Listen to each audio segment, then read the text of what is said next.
Okay, dookie.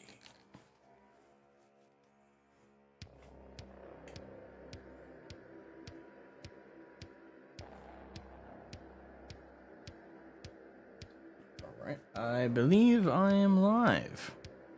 Hello, everyone. Welcome to the open mic about the Henry Cavill-led 40K live-action media. We still don't know if it's a series or a film.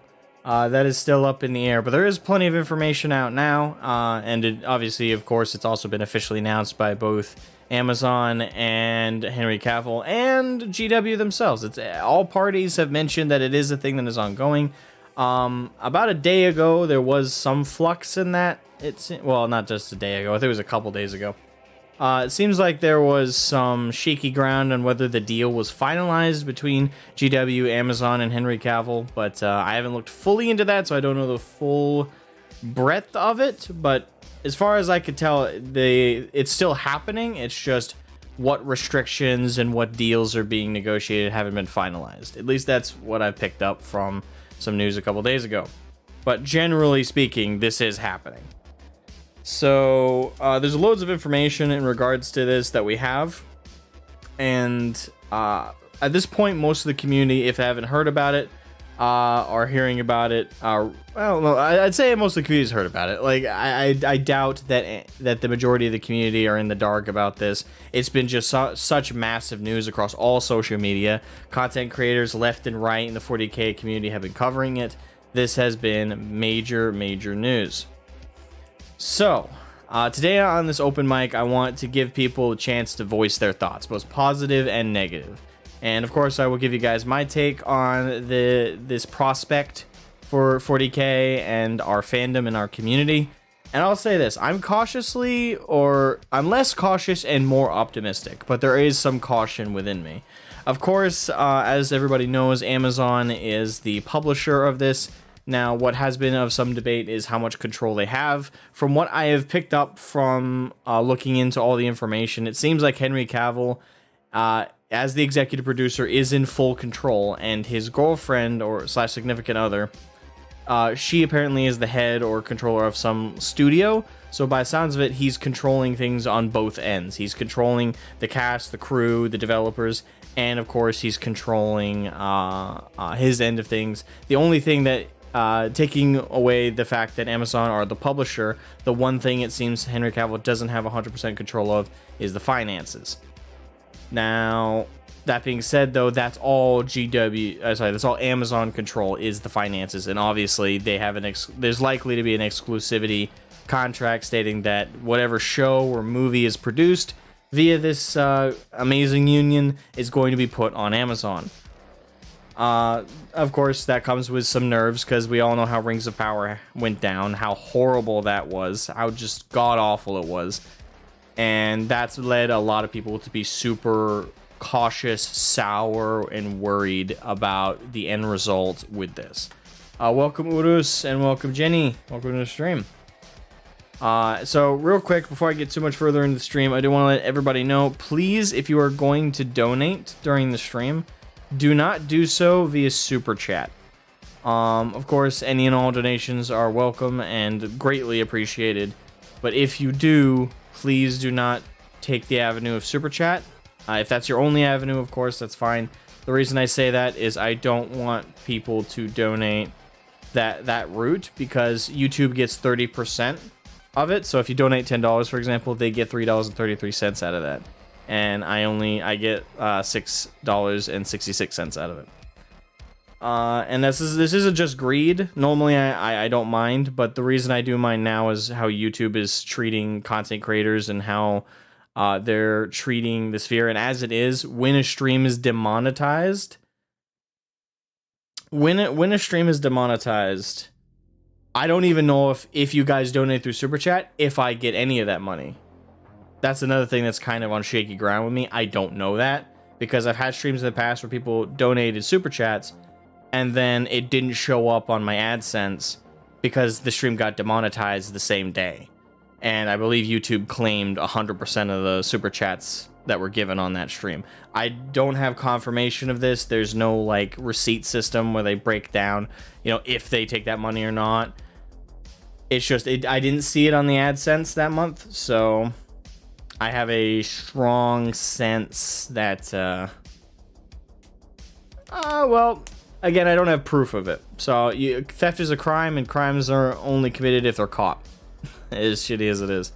So I'm just saying, for caution's sake, and for the fact that YouTube are kind of shitty right now, just don't donate through Super Chat if you're going to.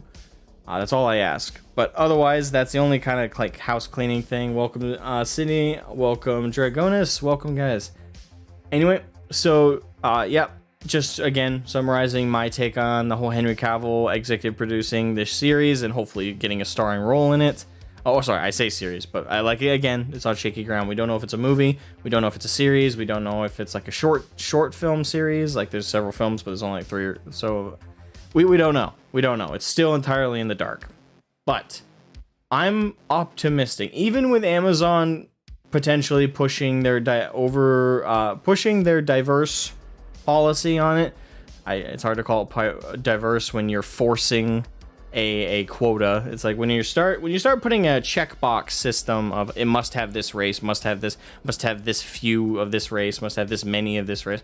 I think at that point, what's the difference between that and the Nazis, checking off boxes at the camps? So I don't think that's how we should judge diversity, is on a forced system. It shouldn't be natural. They should best person for the role. If they happen to be of this, I happen to be of that, then they got the best person for the job. I hate forced diversity systems, and that's what Amazon runs off of. So that hopefully we don't see too much of that being pushed on Henry Cavill in this series, but it's a potential thing that's going to happen, and I see them being able to do it, though, naturally without too much forced diversity. I mean, especially if they set the setting in 40K as opposed to 30K, because in 40K, we have so many different groups that you can make arguments for of different people of different races, ethnicities, and genders and backgrounds being shown in the media without any of it feeling forced and without any of it feeling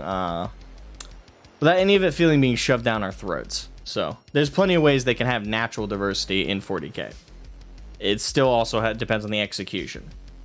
So anyway, I hope your Space Marine movie or show goes well. I hope it does too. I hope whatever ends up coming out is high quality, and the reason I'm optimistic about it is because Henry Cavill is an executive producer. If he were only a producer, or if he were just a starring role, to be honest, I don't know if I'd be anywhere near as optimistic, because at that point, what control does he have? None. But as executive producer, he has control. He makes all the biggest and most broad decisions. He says no, he checks off every decision. The producers control the project every time. So him having this position gives me a lot of hope, even though Amazon, again, is publishing it and therefore also likely funding it. I still feel that with him in the executive position, he can work around whatever it is they try and force him to do. So I'm optimistic. But again, this is an open mic. So if you guys would like, go ahead. There's a link in the description of the stream.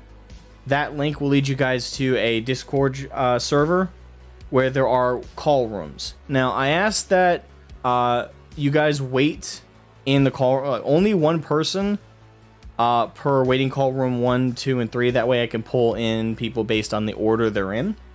First person I'll be pulling in will be in waiting call room. For example, Closing Straw is in waiting call room 1. I'll be pulling him in a second. And since that's occupied, whoever takes 2 will then, when I pull him in, will immediately grab waiting room. Basically, just order yourselves properly so I can pull people in on a fair basis and one at a time, and give you guys an opportunity to voice your thoughts. Again, both positive and negative, and possibly have a conversation about it. I can debate, and we can, if possible, I like to avoid it becoming an argument, but if I'm welcome to debate, I'm welcome to conversation and a willingness to change my mind based on people's perspectives. Of course, that will come with conversation back and forth. I like having these discussions, so let's see. So I'll pull Closing Straw in now. Hey man, can you hear me?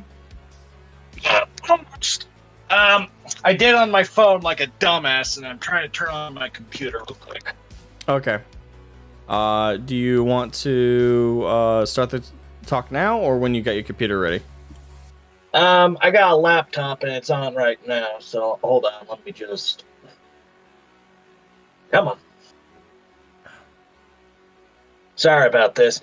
How well can you hear me right now? I can hear you fairly well. All right, fuck it. Fuck it, phone. All right. So, how's you? I am doing better than I have been the last few days. How about you? Been trying to get a job and spent all day jabbing cows with a syringe. Sounds processing. Fun. Drag tested. Anyway, so personally think Henry Cavill is going to either A, run into the ground in his own weird autistic way, or go sky high with it. Not sure which. Okay. Do you have a way you're leaning one way or the other right now, or are you dead center in the middle? Mostly leaning to make it good, but when you're making something like TV shows and what have you, it's going to be a mess. Definitely. And I think the biggest worry for me personally is the funding from Amazon. If they're the sole source of funding, like if the money is not coming from any other place and they're entirely reliant on Amazon, I think then that even as much as Henry or Mr. Cavill will be determined to be as loyal to the source material as possible, he might be forced to make decisions, because at this point he's also a boss. That's fair to point out. And he's gonna want his crew to be properly paid for, and where, like in the Witcher situation, he quit, but he was only in charge of himself really at that point.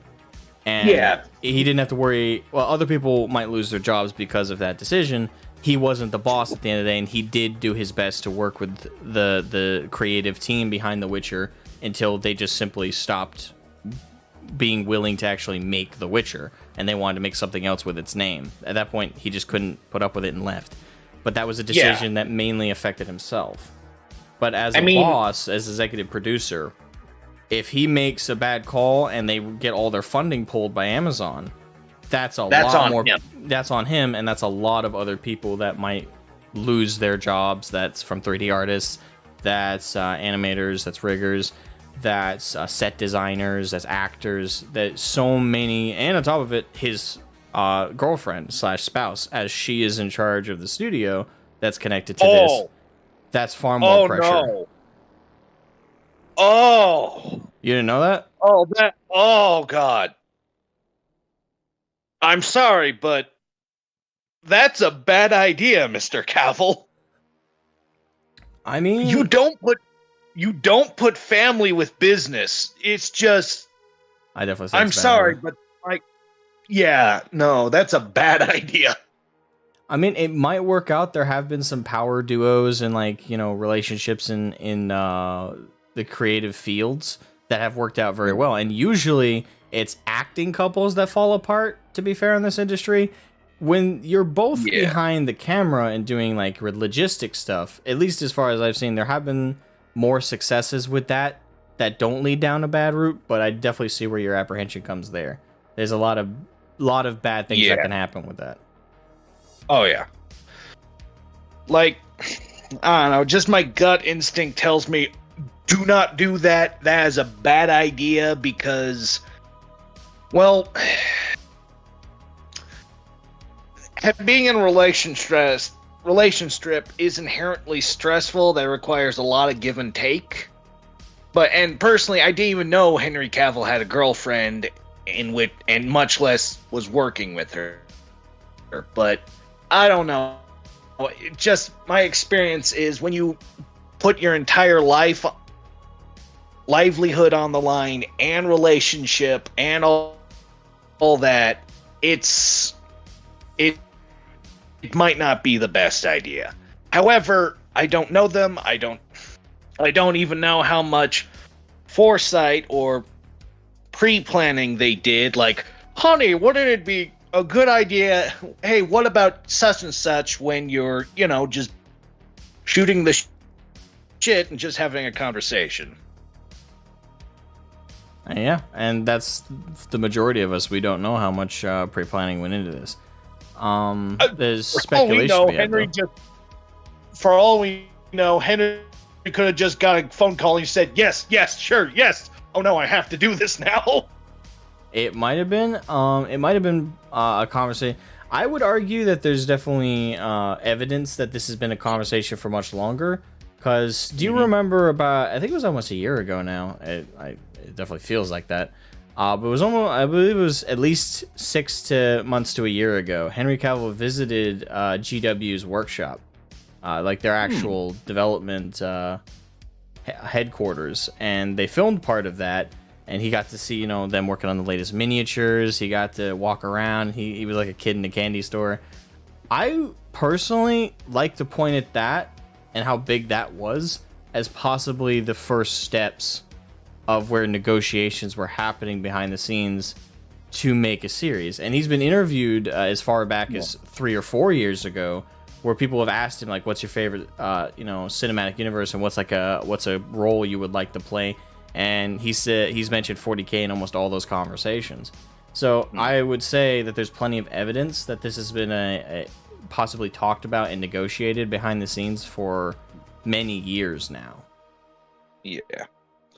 Yeah, I can get that. All right, so plus he's a huge fucking nerd. Like, that's what gives a lot of us hope, is that he's a nerd. Yeah, because that's a bonus. But completely unrelated, but do you remember the whole slam or shit smear campaign that was put against him during The Witcher or after The Witcher thing? Which one was it? Because I can think of 2 different smear campaigns that have occurred. There's the most recent one, and then there's one that happened, like, I want to say 2 years ago? I think the most recent one, because all I remember is the writers were complaining that he keeps using gamer words like poggers or bussin'. I don't think he was using poggers, but they were talking about him being a gamer like it was the equivalent of being like on drugs or alcohol. Yeah. He needed to inject gamer subs directly into his veins every day or he'll get the shit. I don't know. I did find that funny. I think it's been confirmed though that like Reddit post was made by just some random Redditors trying to take him down because they were trying to portray him badly. I don't think the writers or any like official body within the Witcher team did it, because it was more or less confirmed it just came from a Reddit with an anonymous writer. So it was probably all bullshit, just cooked up. Because the thing is, whenever you look at how other people in like Hollywood and in those spheres talk about Henry, none of them openly talk about him in any negative light. He's always talked about as being a sweetheart, being very nerdy and very likable. So I do think that was just cooked up by Reddit mods, very jaded Reddit mods. Yeah, and even then, if the worst thing they could have come up with is he disagreed with the writers, for good reason, and said nerd stuff, then, well, if that's the worst thing they could have said, it's not much. Big Helio, thank you for the super chat, man. Thank you, Henry Cavill for Loregar.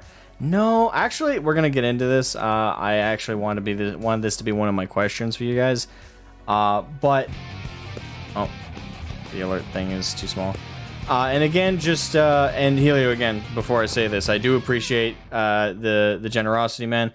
But anyway, real quick, guys, please, again, if you're gonna donate, please use the Streamlabs link down in the description, because YouTube have been very fucky lately, and I don't really want them to get that 30%. But of course, if your only option is super chat, I'm not gonna say no to that.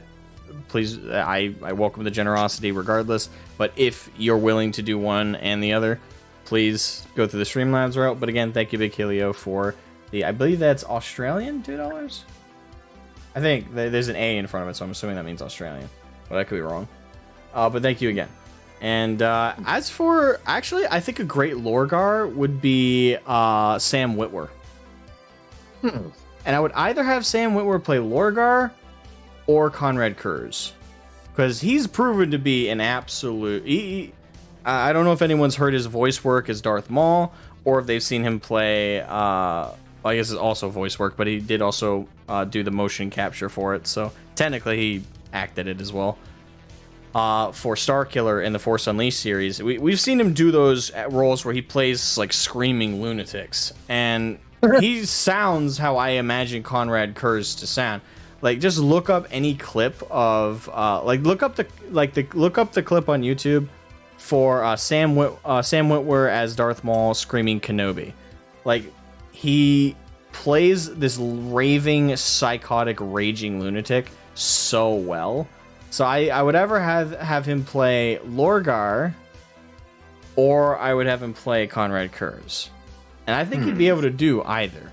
He's very young in the face, but I think he's got that chiseled look enough that he could play either. Now, he'd have to have his head completely shaved to play Loregar, and they'd have to do those markings on him, but I think he could do it. Yeah. Or, makeup and CGI, but... that can only go so far without... I really hope this isn't a really heavy CGI show, to be honest. If it's a show or a movie, I hope... Obviously, there's some things they absolutely will have to do with CGI, but where they can, I really want these studios and these companies to start doing physical sets again. This over-reliance on CGI is getting out of hand. I would really prefer it if they went that route. So... This is going to be a tangent, but yeah, I agree with you, because they act like CGI is this just magical, just hand wavy, oh, we can do whatever we want. Well, you can, but it's going to cost a fortune and slave labor, versus just, here's a thing they just built in a week that costs relatively less. Plus, with the advancements of 3D printers, you can make a lot of stuff pretty easily. Yeah, and they could do the miniatures route as well for some things. But I tend to say, use CGI where you have to, or where it enhances physical sets or physical props more. If there's something physical you can attach CGI to just make it a little bit better, that is the best form of CGI. But I just don't think that it should be everything is just CGI. Just throw it in the computer. And this is coming from someone who's a 3D artist by practice and trade. I'm a substitute teacher right now. But that has been traditionally my chosen career path. That's what I did for the longest time when I worked for the Navy.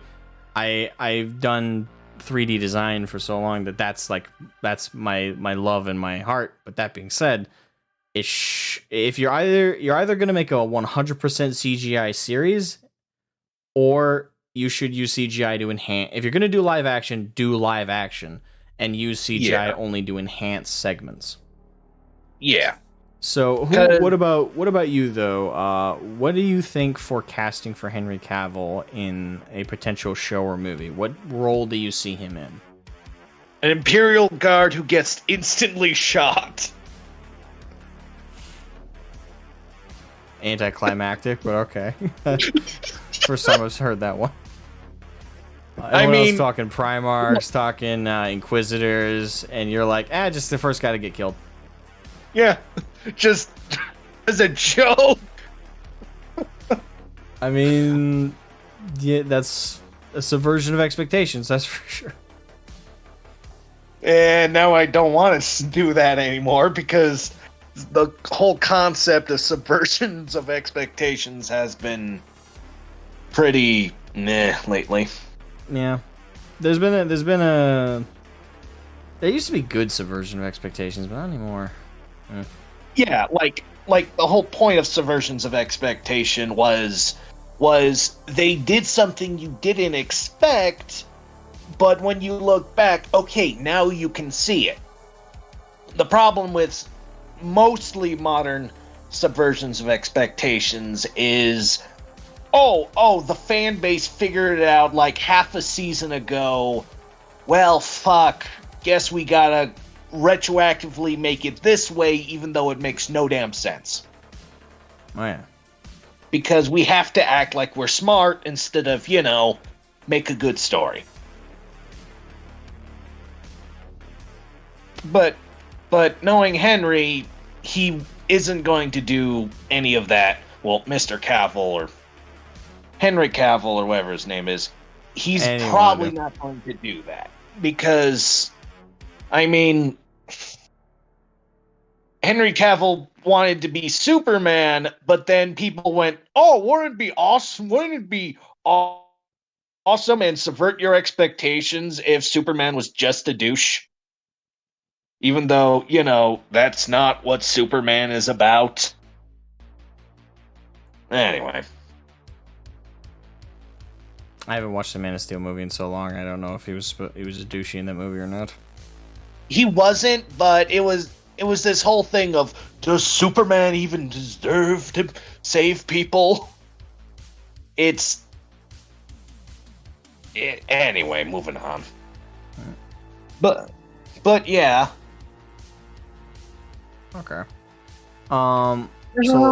So last thing I'm gonna ask you, and again, if anyone else wants to be part of the open mic, again, link in the description for the link to the Discord server, and just wait in any of the call rooms, and I'll pull you into the call. But I guess the last question I'll ask is, how much do you think Amazon is going to push him on this with like their diversity policies and stuff like that? Like, how much do you think that they're going to try and bully that stuff into this? Well, that's kind of the issue with 40K is, a lot of the models and characters and what have you are white, but in all reality, the whole diversity, which is kind of an irony, but with all the diversity, like different planets, different cultures that could form over the thousands of years that was in the dark age of humanity, there could be all sorts of different cultures that would reasonably be together. Just if you want to make it comparable, imagine all of Earth having to field military troops to fight literal xenomorphs.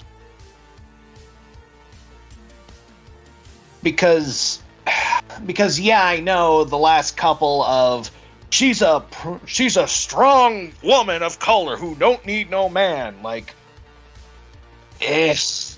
But if you were to, do realistic and, proper diversity, it would be like this troop, this Imperial Guard comes from like a deep Saharan desert. This one comes from the equivalent of the North Pole. This one is from a Mediterranean peninsula.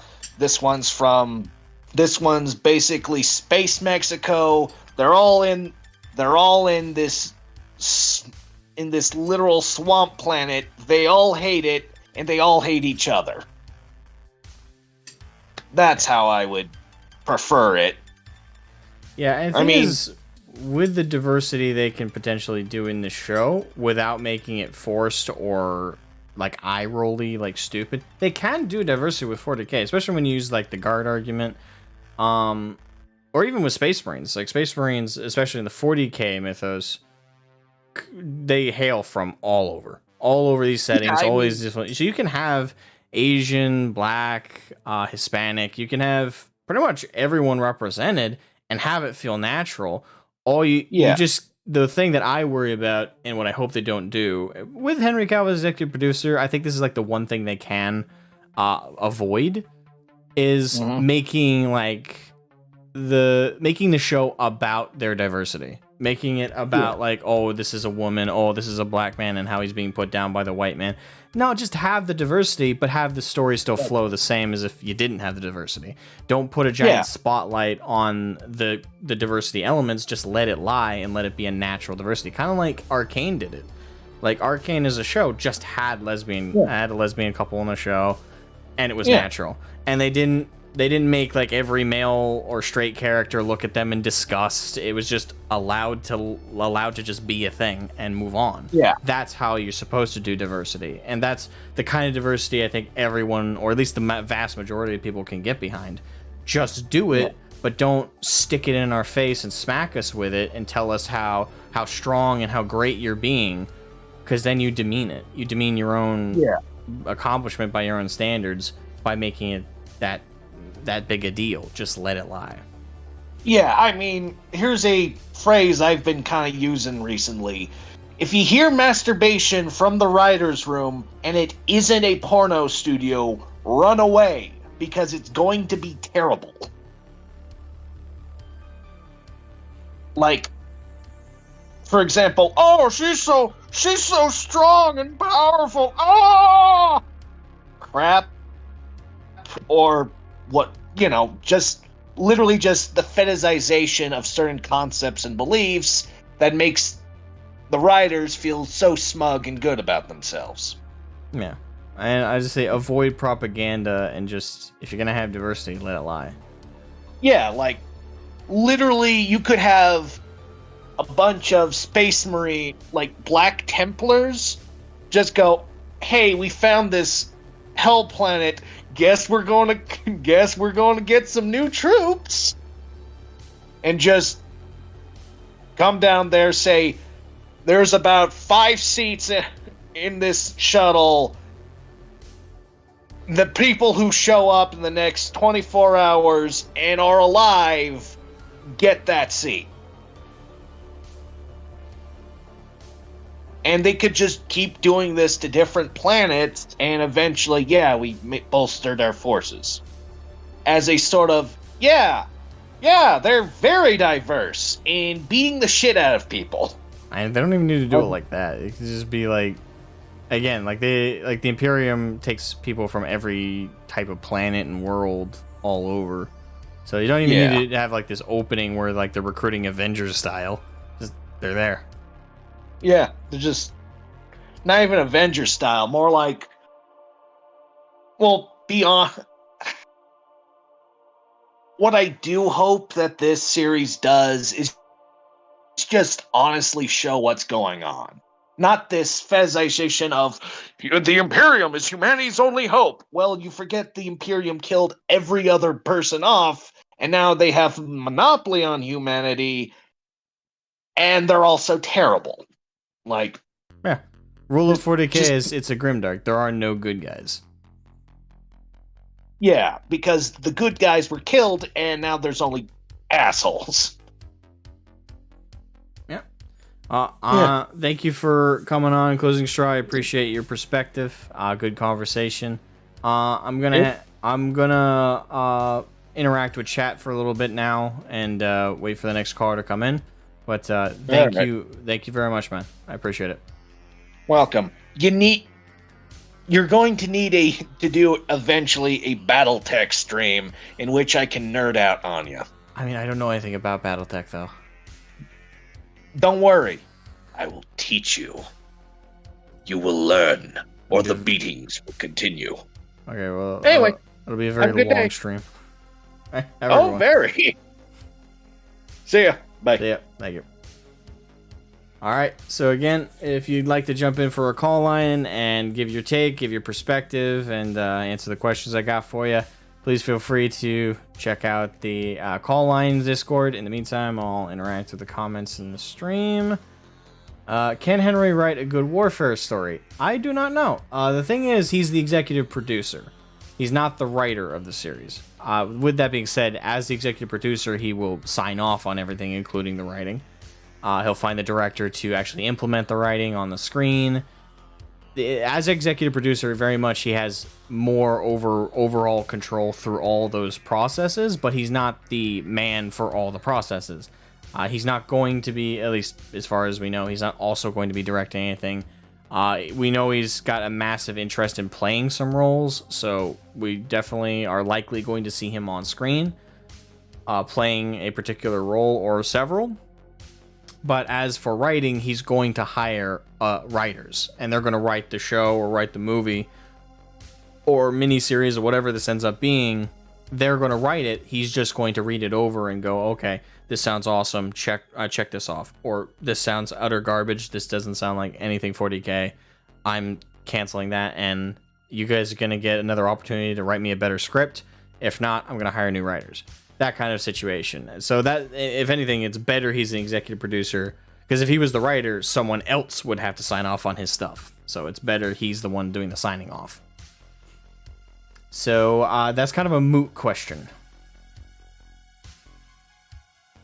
Eisenhorn or Gaunt. I think I'd like him to play a Primarch if they're gonna. It depends on what they do, right? Like if they do a 40K show, then I can see him being an Inquisitor. I can see him being a High Lord of Terra, or like a Guard Captain. There's so many roles he can fit. He could be a new character, a pre-existing character. There's so many I can see him fitting into.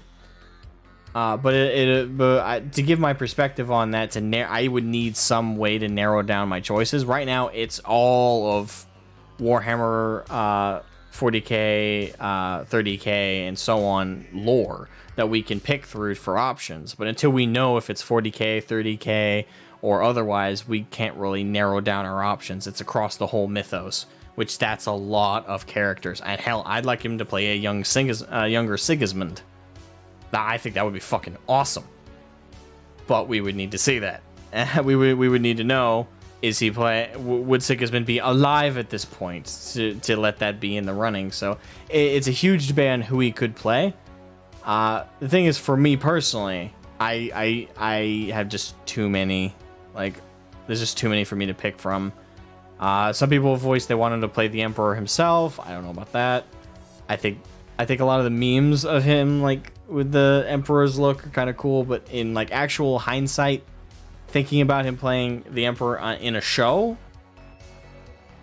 I don't know if I'm down for that. Because I feel like the Emperor should get a very minimum, if any, screen time.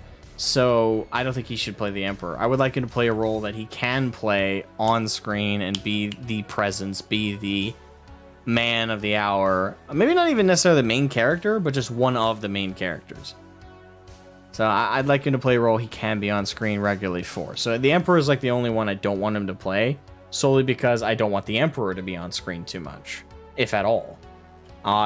I feel like if it ends up being a series, and if it's like during the Horus Heresy or before the Horus Heresy or I don't know. Like, again, there's just so many factors I need to know before I can say what I want him to be or not. But if it's during the Horus Heresy and the Emperor is an active force that is moving around, I don't know. I don't know if I would like him to be the Emperor. It's just I don't want him as a figure to be on screen. Maybe have his voice here and there and make it like an ethereal voice so you can't quite tell like who you're listening to. It's just give the Emperor that godly presence, and you rob that if you show him on screen. So I don't know. I just don't want the Emperor to play the God Emperor.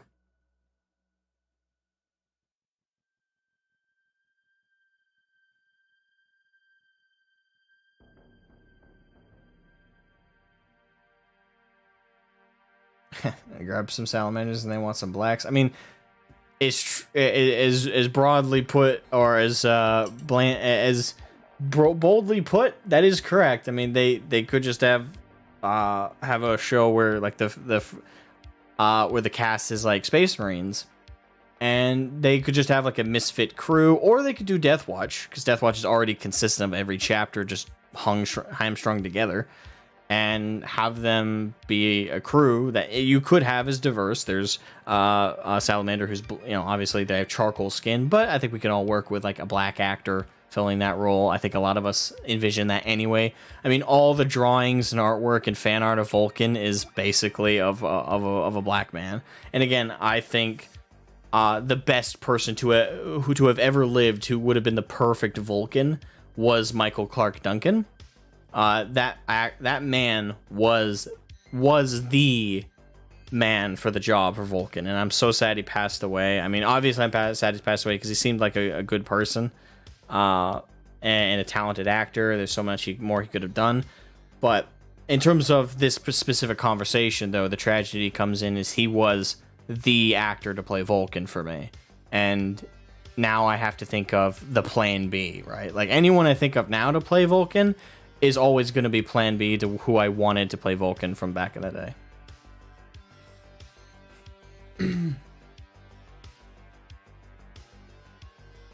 Yeah, just a guard movie is a compelling idea, and if anything, I think a guard movie or an Inquisitor movie, starting off with like a human cast and then building to maybe another spin-off show or another movie with Space Marines, I think that's a better way to do it, because it gives the audience a chance to feel like other humans do in this universe. It's very hopeless. You're very much against it, but despite all the odds, you still fight because that's your option. You either fight and die, or you lay down and die. Those are your options. And out of the two, I think most people would pick to fight. So that very much for me is a good starting point for people in the series, because the one thing we got to keep in mind with anyone who watches this show or this movie or this miniseries, that there's plenty of people who are going to come in who know 40k, who are nuts about the lore like I am, and then there are going to be plenty of people who've never read a single book. They've never played the game, they've never painted a miniature, they don't know anything about 40k, except maybe a video game or two that they played in the past. And this might be their first proper introduction into the actual universe and mythos. So with that in mind, going into this series, there needs to be fan service for sure, because the main audience is going to be people who do know it. But for the new people, I think it's good to keep in mind to offer a proper introduction into the universe. And I think you can't really ask for a better one than starting off people with the most relatable characters, which is other humans. And also it gives people that chance to experience through those characters the tragic realities of 40k, the overwhelming odds of what they're up against. From everything in the universe wants to kill you, everyone you love, every world that you've ever been to with other people. They're out to destroy it all. And it's everything from Xenos, it's everything from the Chaos, and some internal threats as well for like Chaos cults and people within the Imperium that just simply want to secede. Like, there's so much threat to humanity, and I think starting off with that perspective, I think very much would give a new audience member, a new potential enjoyer of 40k, a good ground floor walk-in. I think that would be a strong starting point.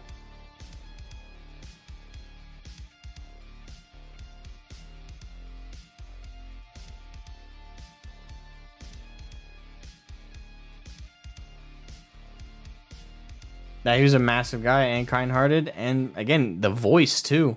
He was the best physical presence for Vulcan. He, as a person, seemed like a very lighthearted guy, and Vulcan, as much as it is a meme, objectively speaking, he was one of the more welcoming and loving Primarchs, as Primarchs go. The memes obviously overblow it. It's like, I would like to pet this creature. Like, stuff like that we all laugh at, but I think it's good to remind people that Vulcan wasn't just a softie. He could be hard when it was necessary. He definitely could put his foot down and bust some heads. And I think Michael Clark Duncan could have done the best of both worlds. I think he could have been that fatherly figure of Vulcan, but also the strong, stalwart fighter of Vulcan. I think he could have done both, and him having died, obviously, again, in and of itself is a tragedy.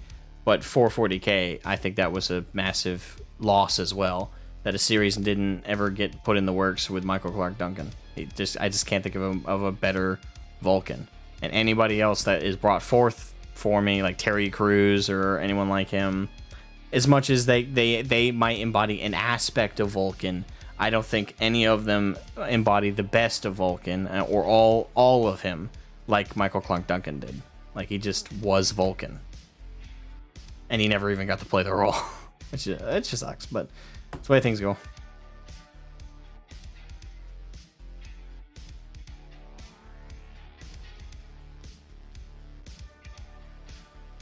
And yeah, you could have a meeting of the High Lords to introduce people to the Imperium, but I also feel like that can be cheap, because in a medium like film or movies, it's a visual medium. Everything is better conveyed with a visual. So having a bunch of old geezers sit around a table talking about how tough the universe is and how dark it is and how rough it is, I don't think even with the best actors that just doesn't hit as hard or hit as well as showing it. So if they're going to do a show, they need to show the violence, they need to show the gore, they need to show the extra powerful terrors in the world, they need to show these things. They need to give a visual to the nightmare. And I think that a guard story or an inquisitor investigating a chaos cult or anything like that is a better starting story than starting like a movie or a show with like a bunch of the old High Lords of Terra just sitting around the table talking about how shit things are. Like, it's just one of the weakest ways to express story. Oftentimes can come in exposition. Now, sometimes exposition is 100% necessary, and if you can deliver it well, it can work. But the best way to do it in a medium like television or film is with the visual. You're having the audience already sitting there watching a screen, you might as well. Now, in a book, exposition is far more workable because the whole thing is exposition, technically speaking. The whole book is a written word descriptions of things. Now, you can conjure up images in your head, but it is all, technically speaking, exposition. But in a film or in a television, exposition is more of a negative because, again, it's a visual medium. You have that ability to show something. So show them, don't tell them.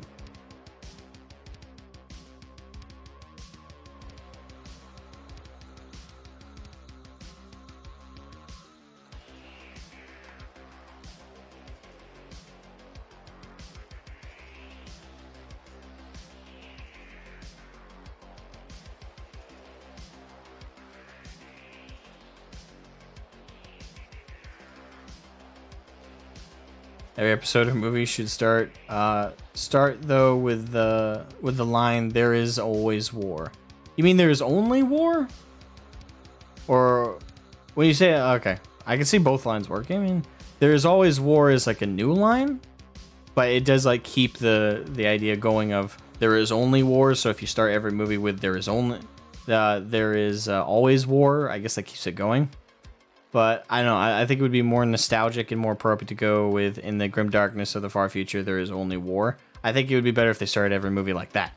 Not with like the line, "There is always war." I mean, I don't know, it just doesn't hit as well as "In the grim darkness of the far future, there is only war." It might be shorter and snappier, but I don't think it's better than that tagline that we've always looked at and read over the years. With "In the grim darkness of the far future, there is only war." You know, I think that is a better way to put it, or a better way to showcase it. Hold on, let me turn on the right voice for this.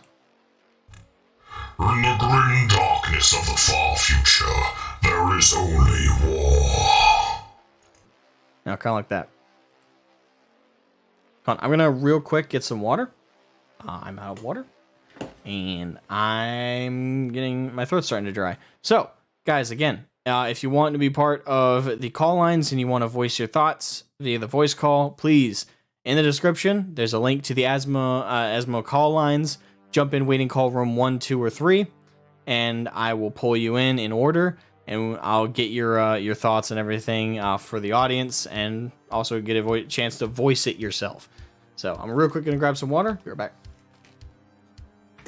I shall return. Over there.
back.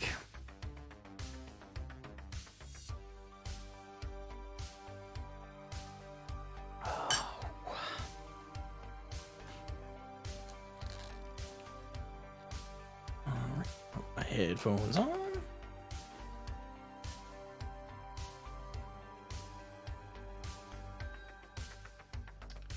Alright, I see Closing Straw in one of the rooms again, but unfortunately not anybody else. Not that the convo was Closing Straw was bad, but I would like more perspectives to be brought in, so. Again, hoping more people jump in the call lines. Again, let me do this.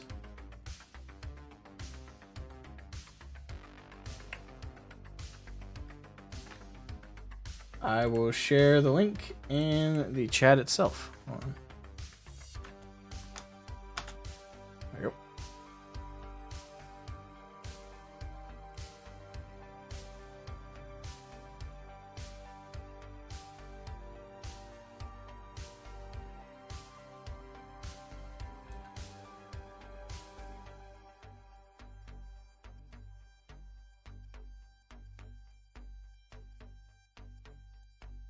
Ah, there's someone. Hey, Dragonis.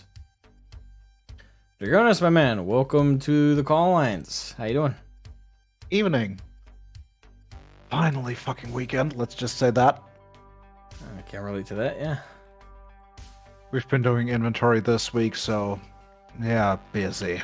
Ugh. Well, Get what you get. Either way, I will have to say I'm really fucking happy that Henry gets to do a Warhammer thing.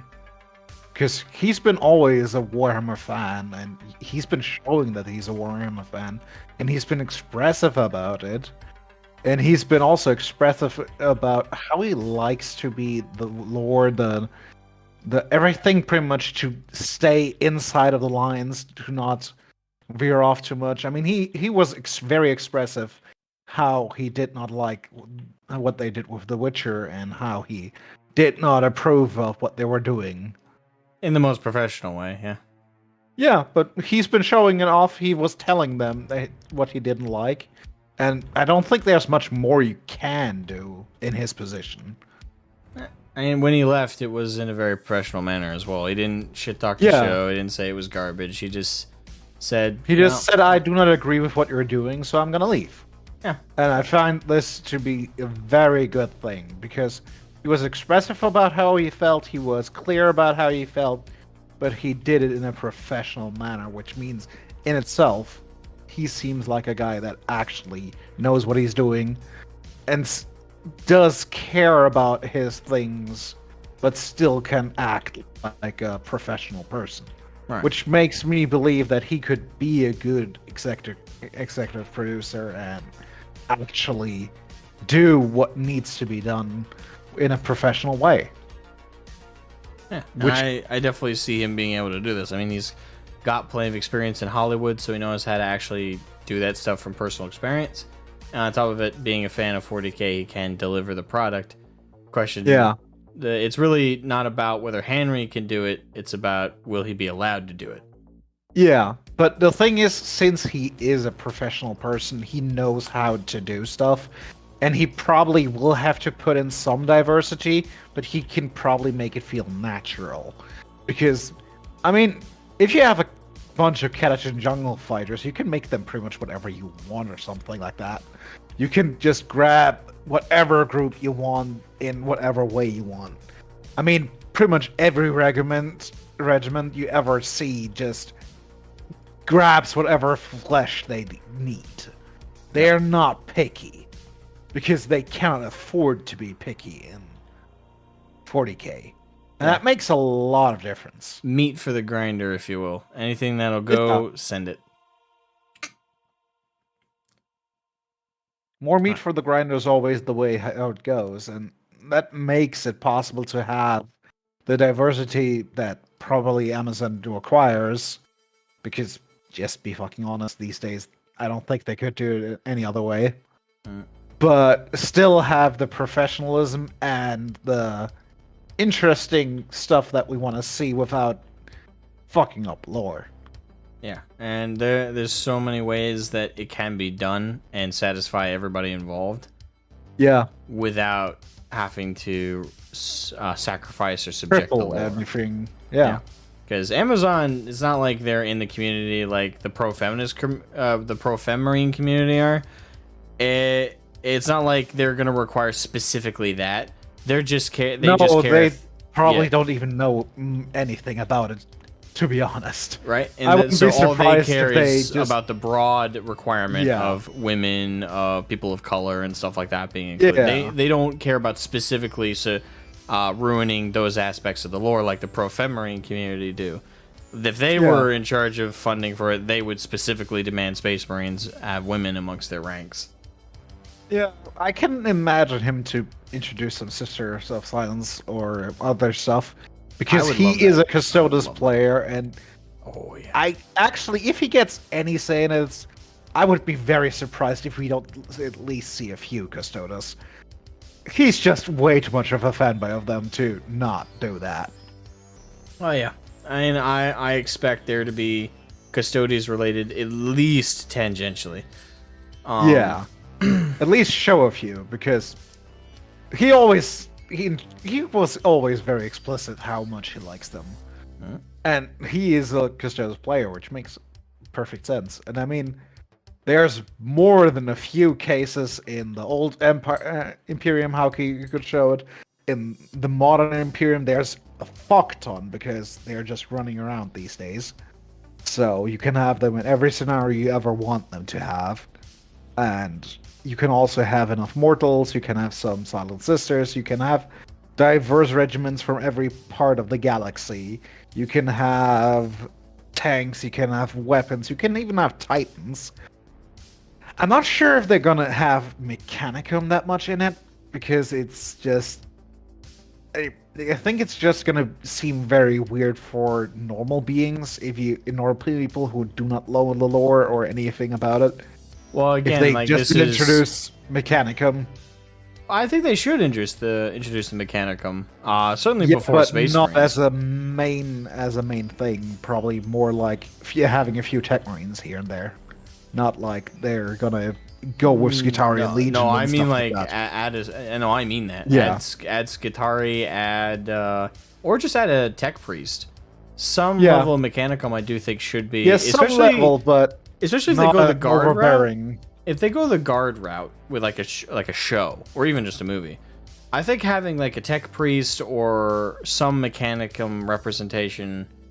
Here I am using that word necessary. appropriately. I think that would be necessary, especially if you're trying to introduce the Imperium, if not the whole setting. Yeah. I think introducing them, and actually, if I had to say, like a good like flow of like if they go the movie route or a TV shows, like a season 1 of the show or the end of a 2 to 3 hour movie, I'd say use it as a introduction to all of the Imperium. Start with the lowly guardsmen as our main characters as they're fighting on a world, and by the end of it, you've introduced a Tech Marine or a Skitarii. You've showcased Titans, or probably more likely an Imperial Knights. Introduce all of those tabletop armies, but in a natural flow of like this big battle on the battlefield. Maybe against I'm just orcs saying, I or can't Tyranids. imagine there to be a main focus on the Mechanicum, like playing on Mars or a series or something, because Mechanicum is very specific. And Have I you don't read think they're the- easy to? Have you read the Horus Heresy Mechanicum book? Like the Mechanicus book? I don't think I've read that specific one. No. I do recommend it because I think you're underestimating how much audience can relate to them. Because that book does a very good job of giving us Mechanicus characters that they may physically be like mostly mechanical.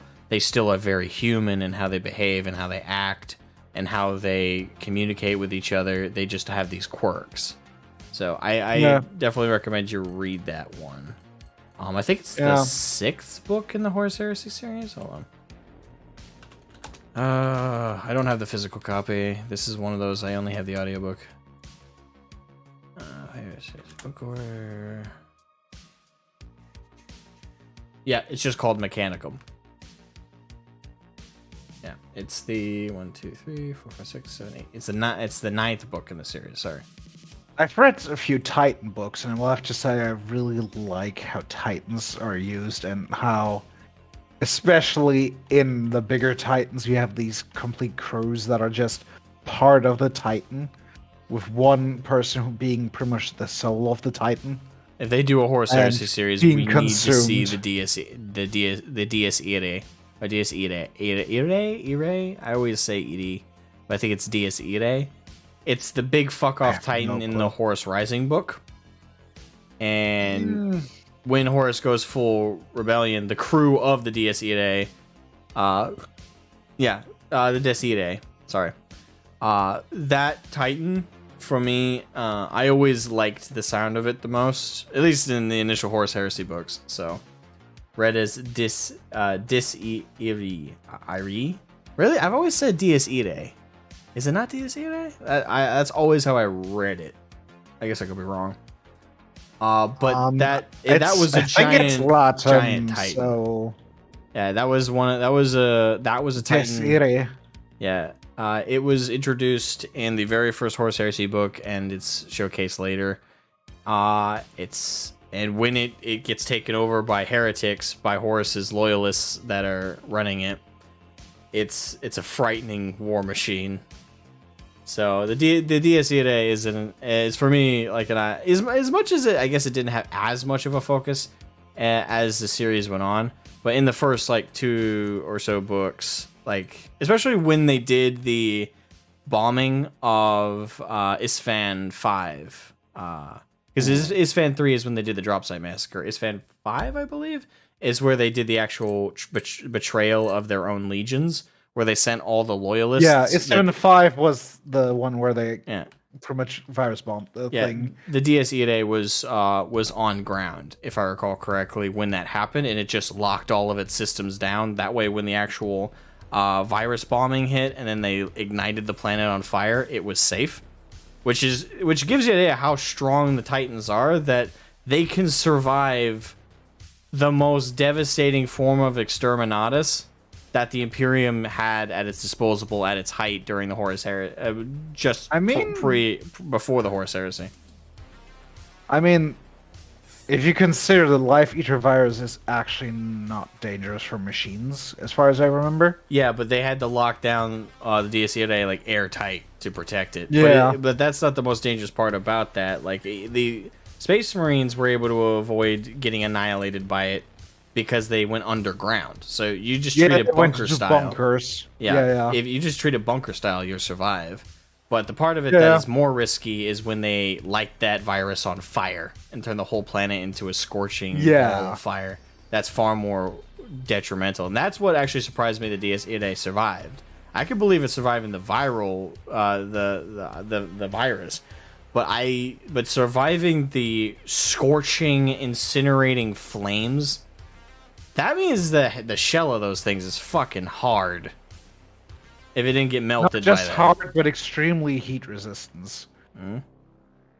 You have to think the amount of heat they generate when they just fire, I mean, like an Emperor-class Titan, when it fires its plasma gun. The amount of heat it must generate to actually be able to fire this thing would be so massive that it needs to have extreme heat shielding while firing that. Oh, yeah. Or it could pretty much torch everyone inside. So it will have to have that in its base design. Yeah. I again would love to see the DS Irae, and if they choose to do Horus Heresy, they need to have at least that in the back. Thing is, I don't at least know a few Titans, yeah. Yeah, I don't know if I'd want them to do it CGI or if I want them to do a combination of CGI and miniatures, like actual posable miniatures.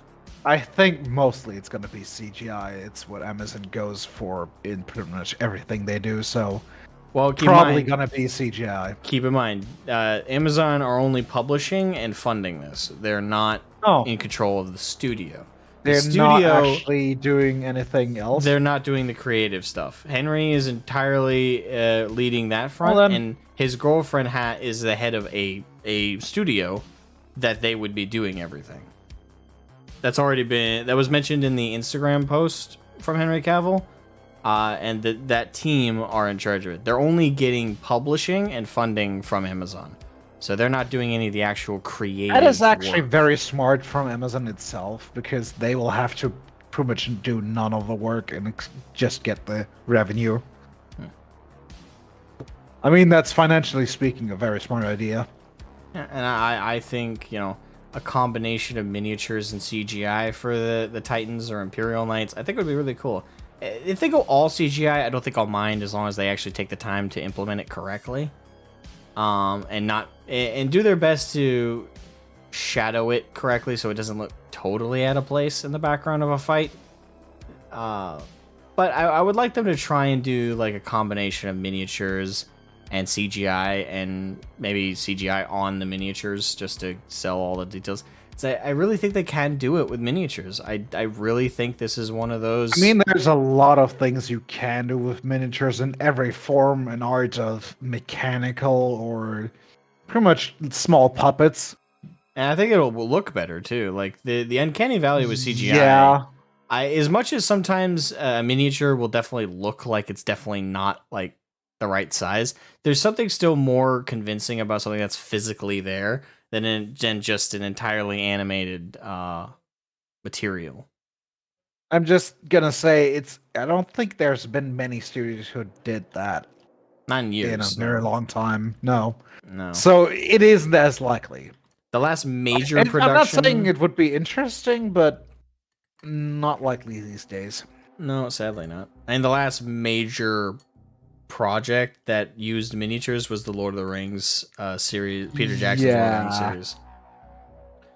I mean, they built a lot of the cities just in tiny versions, and then just showed them off, which was amazing. Oh yeah, and their hard work paid off for sure. And I mean, I would like them to have some pretty awesome costumes. Oh yeah. I mean, with the budget some of the movies and shows in the last time had, it's been really disappointing what we've been getting. Rings of Power, anybody? Yeah. I mean, honestly, it looks like they had the budget of some cosplayers. With a budget this big, you can at least expect and demand to get proper, honest metal work. Yeah. I mean, they had just shirts with chainmail stuff and stuff like that in there. Not even good chainmail. I mean, the thing is, I actually know quite a few people who made their own chainmail. Yes, it's a bit of a hassle, but in itself, it's very doable, and you can buy chainmail for not that much money. I mean, for $200 you can get a decent chainmail, which is not that much. So overall, would you describe your excitement for the series to be? Are you leaning positive, cautious? Definitely positive with Henry. Okay. I mean, I think there could be some things that just go wrong or just aren't quite up my avenue, but I actually can't imagine him to just bring out a terrible product, because he loves the Warhammer in itself, and he's been for quite some time. I think if they tried to make him and if the project did get underway, I think he would bail by the time. Probably. If it went completely off the rails, I think he would bail or cancel the project altogether and say, nope, not happening. They're not letting me do it. I'm gone. Yeah, something like that. That's what I would imagine. So, I mean, he did that basically with The Witcher. The only reason I doubt that fully is because as executive producer, everybody under him is reliant on his decisions to get paid and to do their work and financially stabilize themselves. And if he makes a brash decision that gets their funding pulled, that's on him. That a lot of people might lose their way or lose their financial stability. So yeah, I do worry about that a little bit, because it's much easier to walk away when in The Witcher's case, because he wasn't the executive producer. Yes, you could make the argument that people would lose his jobs if he left the show, But that's more because the show is going to fuck up itself. It's not really because of him. In this case, as executive producer, he is the head honcho. He does get the money and get the resources for these people to get their dues paid. So there might be some pressure there. But I think even in that case, right before the project is set to release, I think he might walk away. After all the checks have been signed and after everybody's gotten their compensation, I think he might just shut down shop. If these made to make a bad project, a 40K product. That's just what I'm saying. I don't believe he in itself would bring out a product or would at least try his very best to influence it as much as possible. So another question I have is casting. Who do you think Henry Cavill should play? Honestly, Because I think can't that's answer this just question, but I think it's pretty much up to him. That if he gets his own mind and his own choices, I really wouldn't be surprised if he's picking a Custodes just because of personal favoritism. yeah. And I think he could play one. He is a very strong, tall, and quite muscular dude that actually has the physical impression, and he is a very handsome person, and they're always shown as to be quite handsome and quite impressive. So he probably could play one if someone can play one. Who says men don't compliment each other? It's absolute bullshit. Yeah, There's a lot of good-looking men. Yeah, I'll have to say, we have in our metal group a guy that just is an elf. I mean, he just looks like an elf. He's attractive as all hell.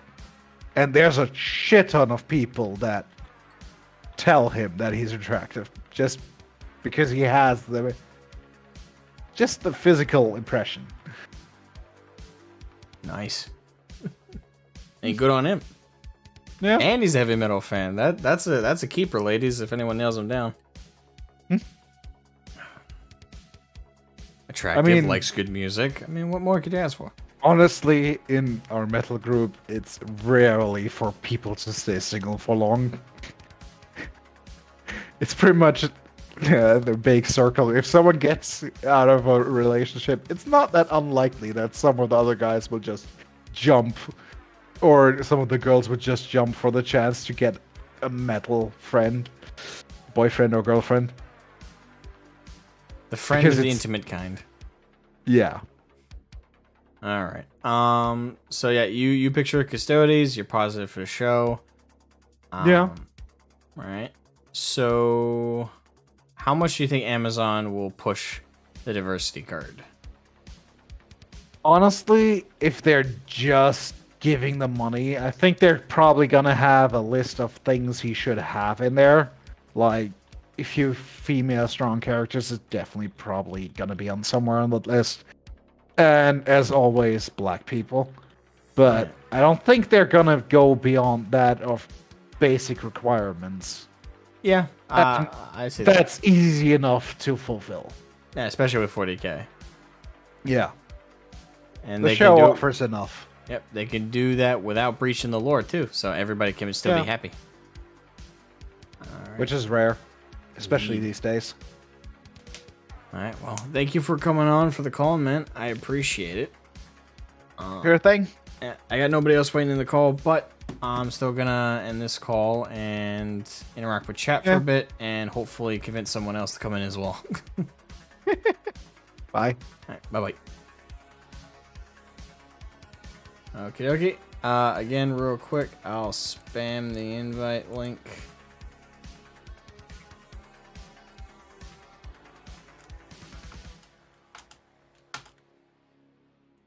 And if anyone wants to come in and give their perspective, positive, negative, your review on the show, would love to have you.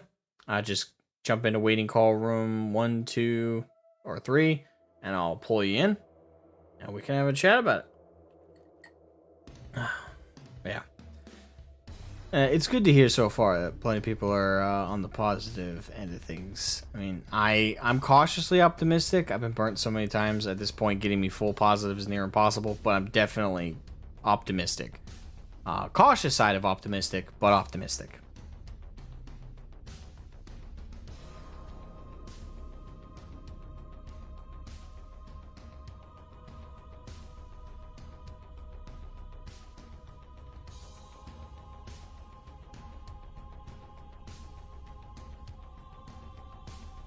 Stop motion miniatures would be awesome. I mean, I wasn't exactly picturing stop motion.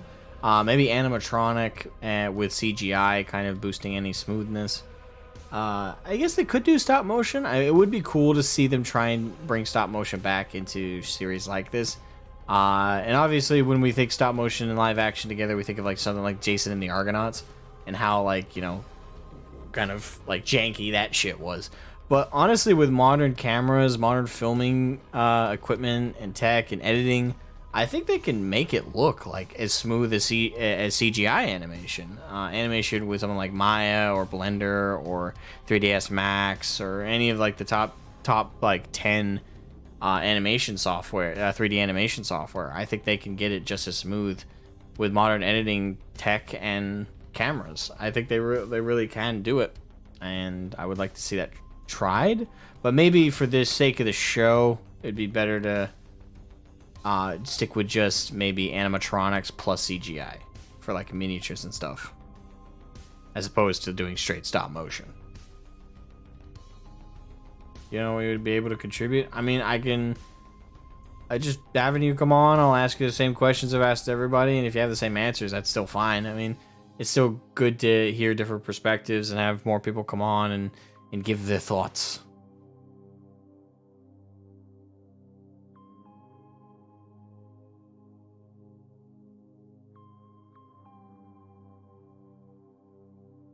_D. Dragonis is flaunting the D. Demonetize. Oh. Yes. Well. Could be worse. Could be much, much worse. And we're an hour in and I'm not demonetized, so I guess there's that. Demonetizing demons realm YouTube. Ha ha ha ha. Evil! Evil! Oh man. It is good. It is good that the positivity though. Again, when I look at this versus when I look at the reaction to this news versus the reaction to, again, I know it's like it's the example that so many people are tired of bringing up and people would rather have the conversation die, but I can't help but compare it to it. With the Rings of Power, when that was announced, even when that was just announced in concept, people were fucking worried. There were some people who were positive before we saw even the first trailers and stuff, but generally speaking, there was a lot of people, I would say at least 50% of the Tolkien nerds and stuff that were just that were worried. But there was still plenty of positivity as well, admittedly. But when those first trailers came out, oh boy, did like that got halfened even more. Like it was more like 75% of people were like, we're fucked. And everybody else was like, oh, well, yeah, give it a shot, man. Then the show's actually about to come out. It's down to like 20% of the community is like up for it. And then when it dropped, even that 20% that just stood by it no matter what, even they got cut down to like maybe 3%. And that last remaining 3% are just the absolute brain dead, deluded types. You know, absolute fucking brain dead, deluded types. I had one of them on my Rings of Power open mic about episodes 1 and 2. I had one of them come on there, and he was part of that 3% that are just so goddamn like deluded and convincing themselves that anything Tolkien, even if it's made badly, is good. Because they just are that desperate for anything for that kind of media. Yeah, those exist, unfortunately.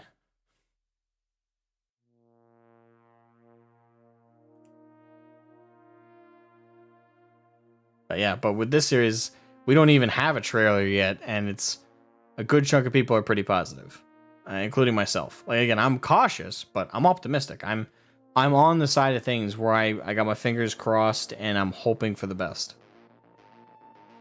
I've just been burnt so much lately though with stuff I've been looking forward to that I can't be straight positive. I can't be 100% like, yeah, doesn't matter what anybody says, this will be good.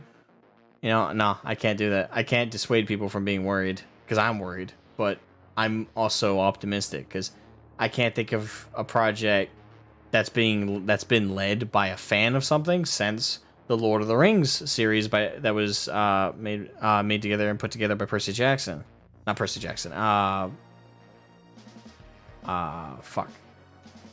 Why did I say Percy Jackson? No, Percy Jackson's a fucking fictional character. My brain.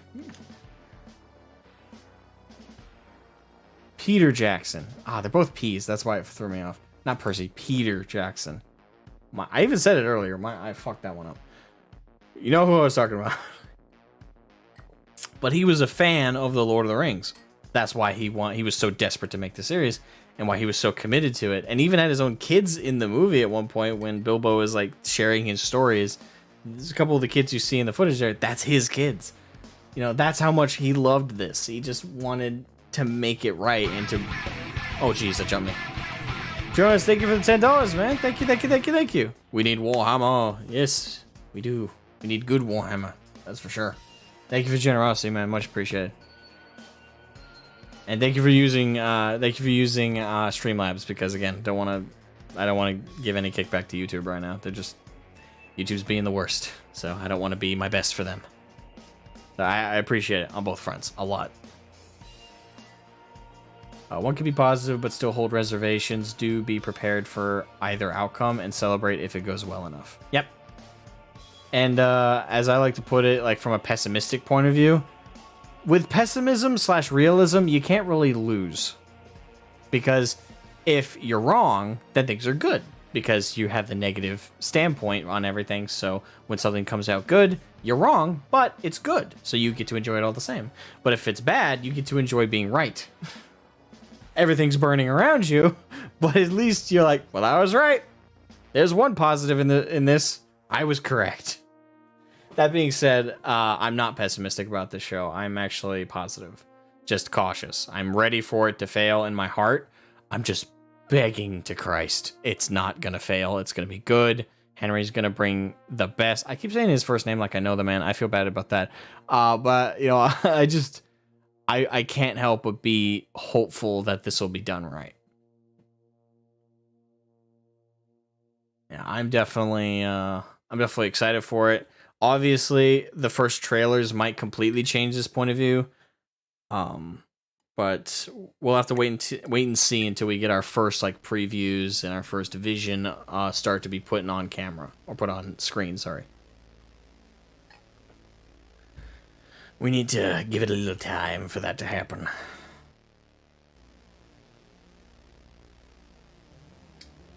No. No, you cannot, my good man. Sorry.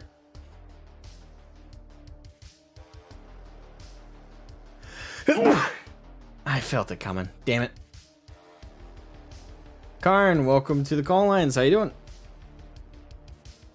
Well, pretty good. Except that I was waiting in the wrong call line. That's okay. So, how are you doing? I'm doing... Oh, God. Don't sneeze. Don't sneeze. Yeah. Oh, I hate it when that happens. So, you called out the monetization? I'm here.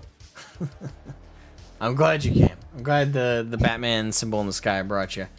So... Yeah, I'm doing okay. How about you? Oh, well, I don't have to work tomorrow, so everything is fine, I think. Okay.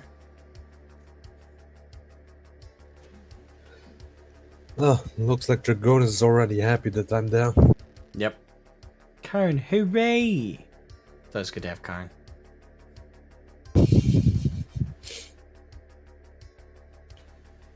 So, I think you want to hear the opinion about Henry Cavill's Warhammer project.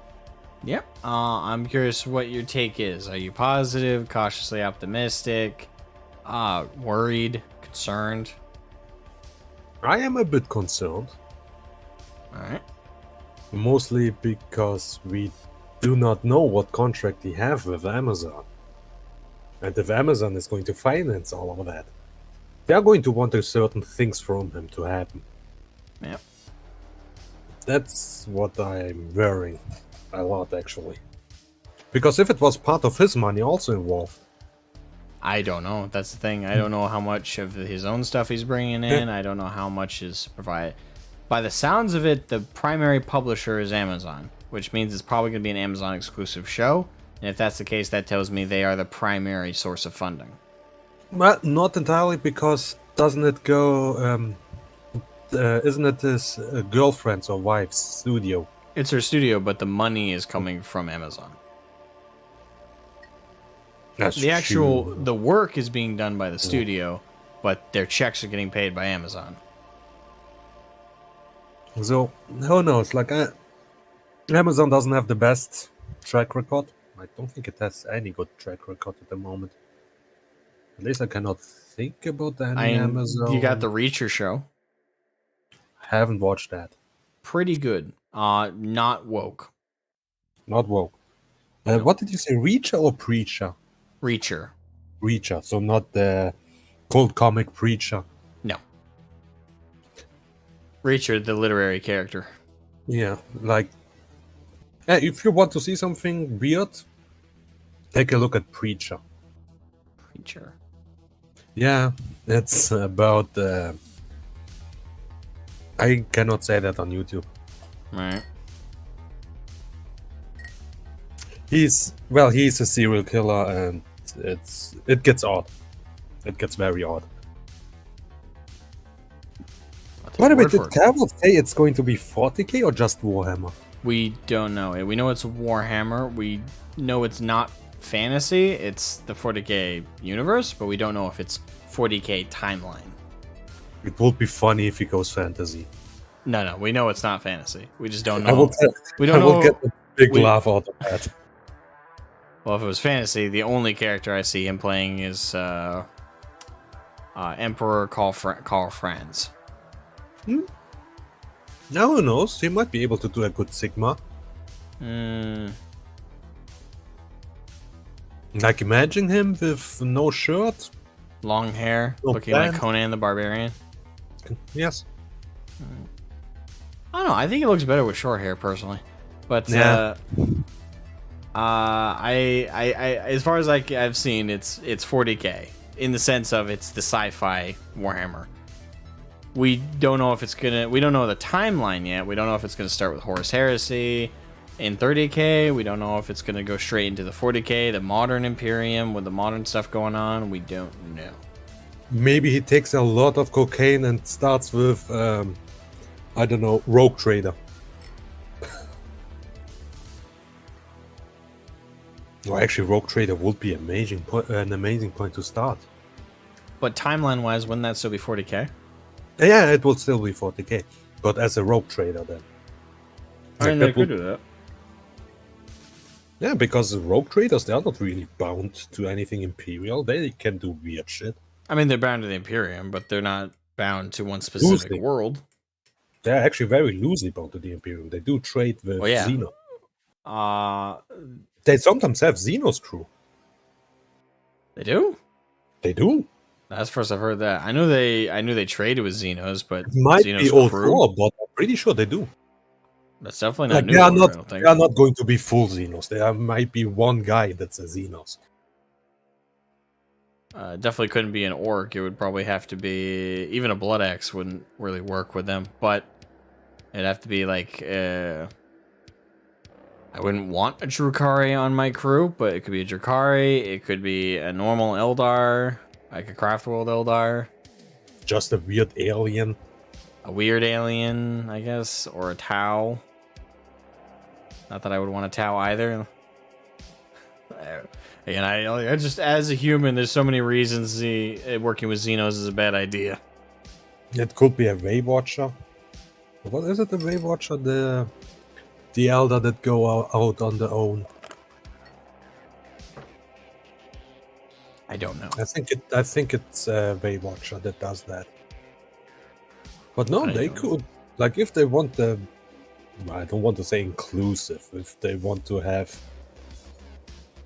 more than just dude, then they could do a rogue trader. They do have Xenos allies. Would it be a little bit confusing if you go from a rogue trader to, I don't know, Imperial Guard? Maybe.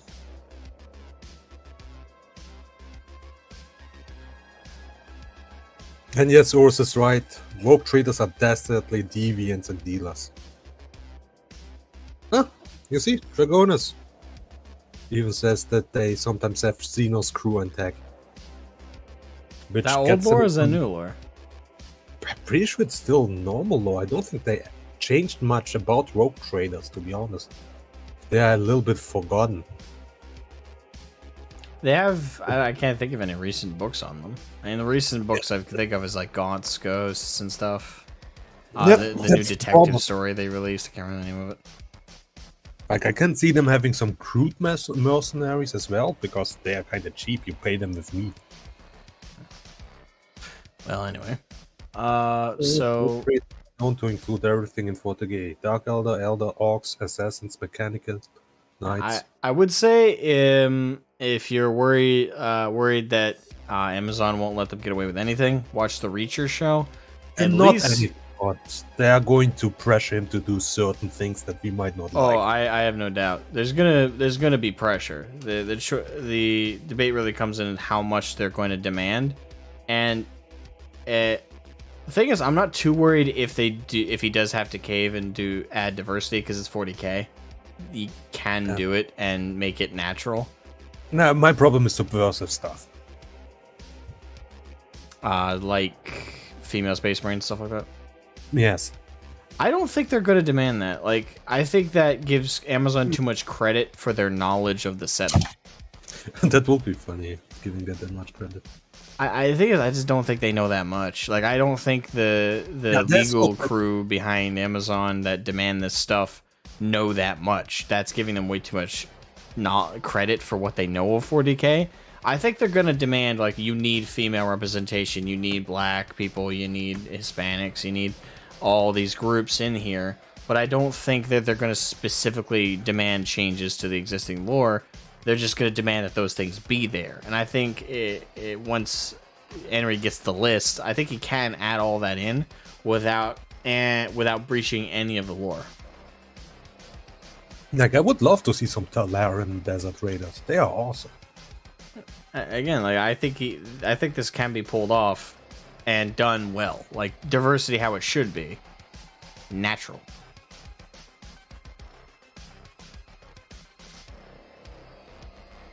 I mean, who knows? They might have some knowledgeable people on their legal team that do know the lore and for some reason want to die on the hill of forcing female space marines and stuff like that.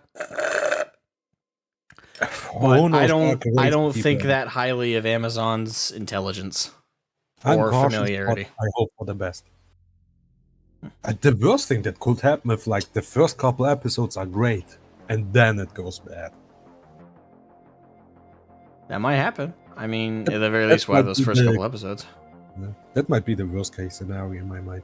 Really? I think Yeah, the like worst it's case something- scenario is it's bad from the outset. But if it's something that's bad from the outset, then I can just drop it. But once I get into something and start liking it, and then it goes bad, that's way worse. Oh, for me, like if as long as I like it, I keep watching. The moment I don't, I drop it. Like, it's easy for me. That was the problem with World of Warcraft. When it went bad, it took a while for me to drop Okay, it. I'm not letting you have that point because at that point I was addicted anyway. Me too. Me too, my dude. I knew it was bad for me, but I kept going because I was addicted. Just go into the hamster wheel and turn and turn and turn and turn. Yes, exactly. Tide, 20 crashes and counting. Only 20 crashes, Dragonus. You're having a good day. Man, that's a good session of Tide. Man, you have an awesome session, bro. Can I have your server ping? Oh, it's 999. That's some good ping. Duct Tape's such a piece of shit. Anyway. So yeah, you're cautiously optimistic, more on the cautious side. More on the cautious side because at the moment we don't have a good track record when it comes to serious adaptations. Yeah. And so I hope for the best. I prepare for the worst. Hope is the first step on the road to disappointment. That quote fair. will never stop being good. And it is a good quote. Very snappy. And who do we have to thank for that? A black psyker. Fitting. Now, I'm pretty sure Jonah was the first guy to say that in the games. I don't know. No, the Psychers from Dawn of War 1 also did that. Yeah. At least I believe so. I think so. No, that sounds right.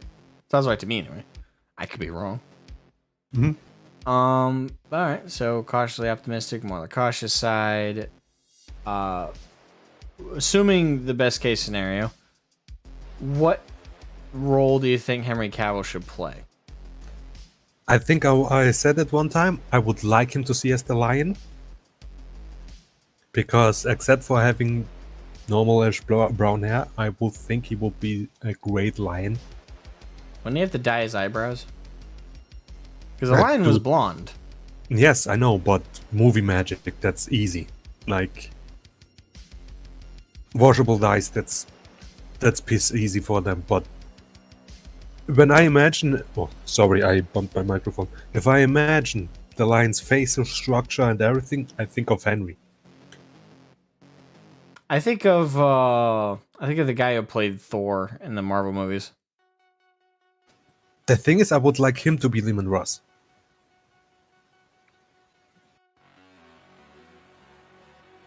I kind of want Hugh Jackman to play Lehman Russ. The thing is, I always imagine him being small because of Wolverine. I mean, I can see that too, but the thing is, Hugh Jackman, isn't he like over 6 foot tall? He's tall.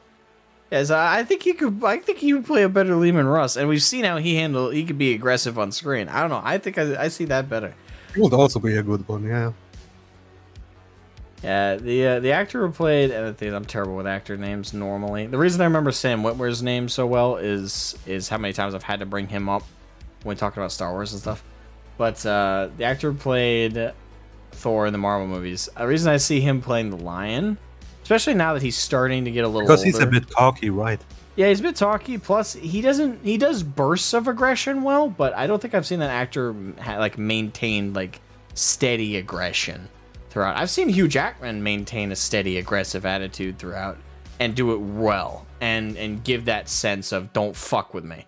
So I and he's also visually, like, if you give him like a blonder look, I think he could definitely look like Lehman Russ and sell it the best. I think for me, Hugh Jackman would be like my top choice for Lehman Russ, and the actor who played Thor, I would have him play the Lion, just slightly shorter blonde hair. Chris Hemsworth? No, that doesn't sound right. Hemsworth sounds right. Maybe it's his brother. Liam Hemsworth, is that it? No. I'm bad with names. Not Liam. Dragonis. Blood Angels Trusted Psychos? No, it is Chris Hemsworth. You had it right. Liam Hemsworth is his brother, and actually, ironically, the guy who's going to be playing The Witcher going forward. That's kind of funny. I feel bad for him. So I don't. Okay, maybe a little. I feel a little bit bad for him, but he probably doesn't care about the role, but not going to help his career any. I didn't watch the Witcher movie. Does it even have the Banana Tiger song? The movie? The animated one? The movie. The animated one. Not the movie. Fuck, the series. The series. Oh. And I was swearing. Damn it. It's okay. We're still monetized. Percentage-wise, as long as you only swear like a couple times throughout, it won't get you. It'll get you if it's in the first 15 seconds or you swear too much consistently throughout the stream. So you are saying there's a chance? Yes. By Red Dragonis, I think you are talking about the Blood Ravens, not the Blood Angels. Well, the thing is, he hasn't managed to stop being Wolverine because he was convinced by Ryan Reynolds to come back one more time, so he and Ryan Reynolds' Deadpool could do a movie together. I need a second. I accidentally locked out my cat. I'm sure your cat would appreciate being let back in. Addition is bad. Okay. Okay. You need to talk to your... Oh, welcome back. The cat is released. You know, you could replace Korax with a cat and no one would notice. Okay. Well, yeah. I see Hugh Jackman as the Lion, and I'd say Chris Hemsworth playing. Sorry, I see Hugh Jackman as Lehman Russ and Chris Hemsworth as the Lion. I see that. I can also. I think is. My only problem with that matchup, though, is Chris Hemsworth looks a little young to me in the face, and the Lion. Well, yeah, true. The Lion, I take, despite the fact that objectively speaking, the Primarchs are kind of immortal and demigods, and they're supposed to look like perfect. I always envision them like the Lion, for example. I envision him looking like fairly like old and stalwart, not like ancient, but like 45, 50 years old, kind of in the face, wise. Rugged. You know what would be a really odd meta pick? Have The Rock as Loregar. Wait, who? The Rock. Dwayne The Rock Johnson. As Loregar? Yeah, because people were talking that he might be the reason why Cavill isn't doing Superman anymore. So we could canonically blame Loregar for that as well. I thought he and The Rock got along. That's the rumors you tend to hear because people they want to see the world burn, so they make up rumors. And one of them is that The Rock is backstab Cavill. First I'm hearing it. People are crazy. Really? The first time you hear that? Yeah, I haven't heard it. Oh. Yeah? See, I surprised you with something. You surprise me every day. I try my best. You do well. You do well. You do well. Okay. So... Who's the guy that does the Old Spice ads? Because he will be... I think several actors have done the Old Spice ads, but I think Matthew McConaughey has done an Old Spice ad or two. So has Terry Crews. Yeah, Terry Crews. He would be a funny Vulcan. He'd be a funny one, and I think he could play the physical being of Vulcan well. I just don't think he doesn't sound like how I envisioned Vulcan to sound, and I don't know, for some reason I imagine him in full caps all the time because he's huge. Terry Crews is a great actor. I like him in The Expendables. I like him in other things he's been in. He's cool. It's just really hard for me to see him play Vulcan, to be honest. So you don't want to see him ram through a wall and then power? No. Not as Vulcan. I would. As himself, sure, but not as Vulcan. Well, you don't need an actor for Ferrus Manus because no one cares about him. Who would be petulant enough to be Perturabo? Ooh. That's a difficult one. I don't know. Actually, I don't think I have anyone in mind for Perturabo. I have someone in mind for Comrade Curtis or Loregar. That's Sam Witwer. I have someone in mind for Erebus. I have someone in mind for most of the core Primarchs. The guy who played, for example, the guy who played the incestuous brother in Game of Thrones, Jamie Lannister, the Jamie Lannister. I think he could play as Sanguinius. He might be a little older now, though. I haven't seen any recent photos of him, so he might be too old now. But Dragonis wants me to be Perturabo. Dragonis, are you sure you want effing Slender Man to be Perturabo? Like, if I put a sock over my head, you would mistake me for the Slender Man. okay. How tall are you? I'm not super tall, but I'm kind of slender. Okay. I would need to calculate it in American.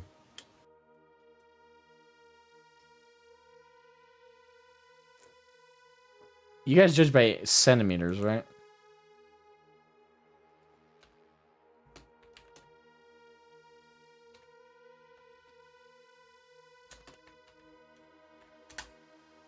Because in centimeters, I'm 180.34 centimeters. Yeah, I'm only 8 taller than you. You said 80, right? Yeah, I'm 180.34. Yeah, I'm 188. All right, so you're 6 foot, so you're not short. Nope, I'm not short. Oh, there you go. And I cannot do my joke because I'm not finding the size of an AR in metric. Okay. I wanted to say something stupid like I'm 4 AR 15s tall.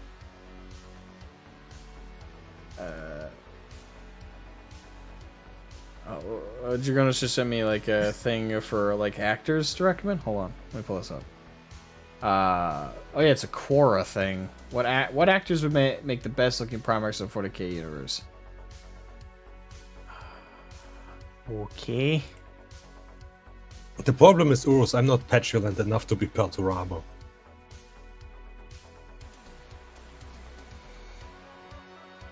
And I'm not a big enough of a hypocrite to be Mortarion. Somehow I doubt that. Let me pull this up for you guys. Let me correct it.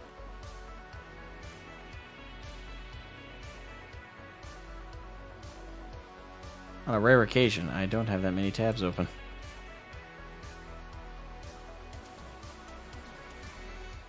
Yeah, I stopped doing many tabs once I figured out how much that actually sucks performance out.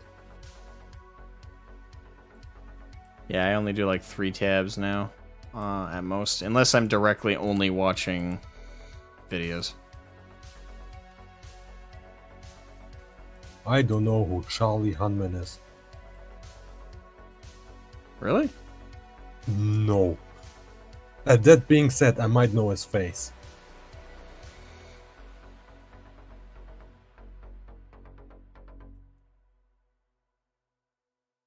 Oh, Christian would have been a good Mortarion. Oh god, shut up.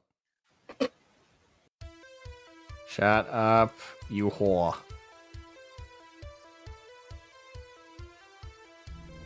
Okay, let me do this.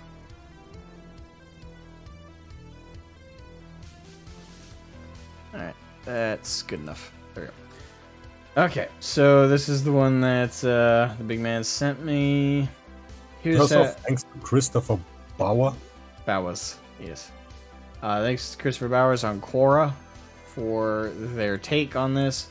So, here's how I would cast Primarchs. Lionel L. Johnson as Charlie Hunnam. Charlie Hunnam, where do I know him from?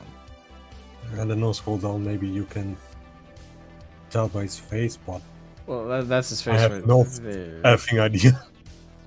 He looks familiar. Hold on. Charlie Hunnam. Oh, he's the dude for Sons of Anarchy. He plays Jax on Sons of Anarchy. He was also in Pacific Rim. I have heard the name before. I know it sounded familiar. Yes, Oh, yeah, he is in actually, Pacific Rim. I can see that, actually. That's a Oh, King Arthur. Oh, Yeah, that's a fair choice, That's a decent actually. pick. That's one I didn't That's a- consider. I actually don't know if I disagree with that. I do think Charlie Hunnam could play. He's also starting to look a little bit older lately, so I think he could definitely look and be the part. That is not a bad choice, actually, for the Lion. I don't know if he could sell the loyal regalness, though. He did King Arthur. I think he can do it. I'd have to rewatch the King Arthur movie, because... Maybe you can find a picture of him as King Arthur. Well, no, I've seen the visual. I can't remember how he performed the character. Fulgrim? Fulgrim think as Bradley Fulgrim- Cooper. Do you think Fulgrim can out-coke Ozzy? I don't think he could. No. No one Fulgrim can. as Bradley Cooper. I mean, I could see that. Bradley Cooper. He got that cocaine nose. You do realize Fulgrim is supposed to be like the beauty, like gorgeous character, right? He's not necessarily need to be the drug fiend. Yeah. I just say it's a happy little coincidence. Uh I hope he never sees this video. huh. So Bradley Cooper as Fulgrim, I could see that. I don't know how he would look in the wig though. What did he do? He was in the A-Team movie, the live action movie remake of the old TV show. He was in It that. was almost that low-key because He's kinda looks also cool. he's also been in a handful of kind of. Oh, who is the guy who does Lucifer in that? The TV show Lucifer? Yeah, I don't know. because he would also be a pretty good Fulgrim. I cannot Oh, think of we his got name. Protorabo up next as Ron Perlman.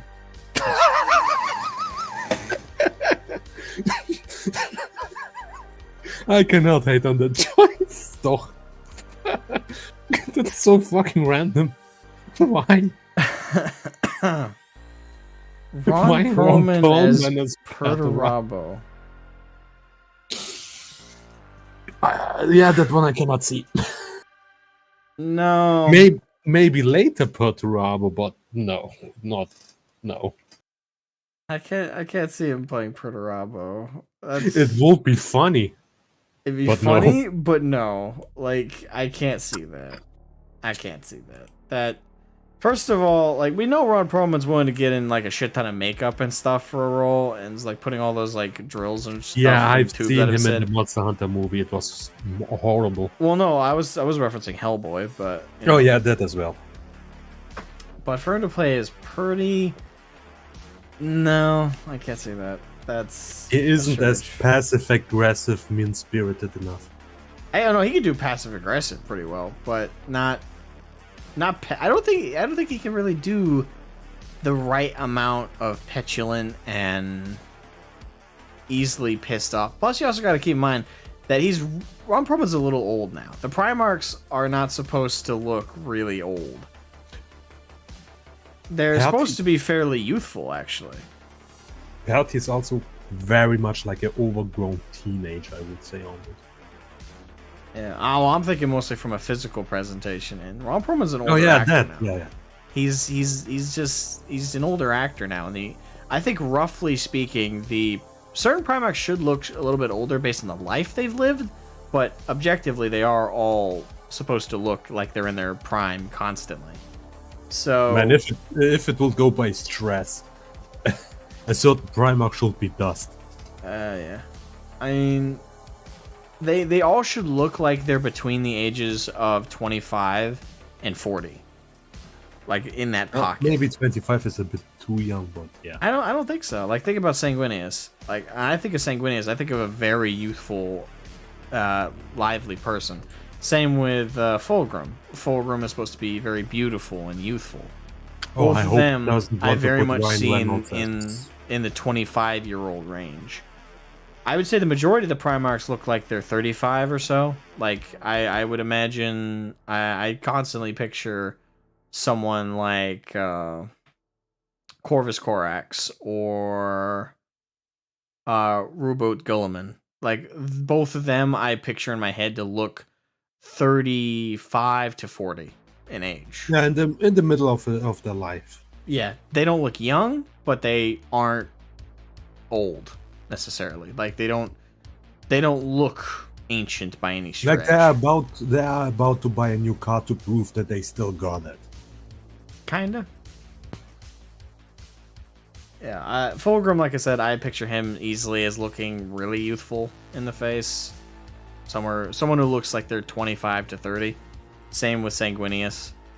Though they might be the same age as Rubert Guilliman and Corvus Corax, they still retain their youth stronger. So like a youthful 30. But Ron Perlman is in his like 60s or 70s. He would look out of place old for the roles here. For me. I can't see him playing as Purdy. That, and he should be able to read the diagram. Sorry. That was uncalled for. Yes. I mean... Yeah, no, I just can't see that as Purdy. Maybe I can see that as being Rogel Dorn. But even then, like, Dorn is supposed to look younger than this. So... The voice of Rogel Dorn should be Ron Perlman for sure, but physical actor, I think he's just pull too it off. old. Wait, I have a different physical actor to the voice. And yeah, they would have to keep his. The thing is, they show their faces though, unlike with Darth Vader. All right, so that was. Oh, we have pretty good AI that does facial recognition pretty well. So maybe the dubbing wouldn't be that much of a problem. Alright, so Jagatai Khan is David Lee McInnes. I do not know that actor. I heard the last name, but... David Lee McInnes. He looks like he's from Power Rangers. I mean, maybe? I just don't recognize that actor. Me neither. I don't know, for Jagatai Khan, I was thinking of the actor who played...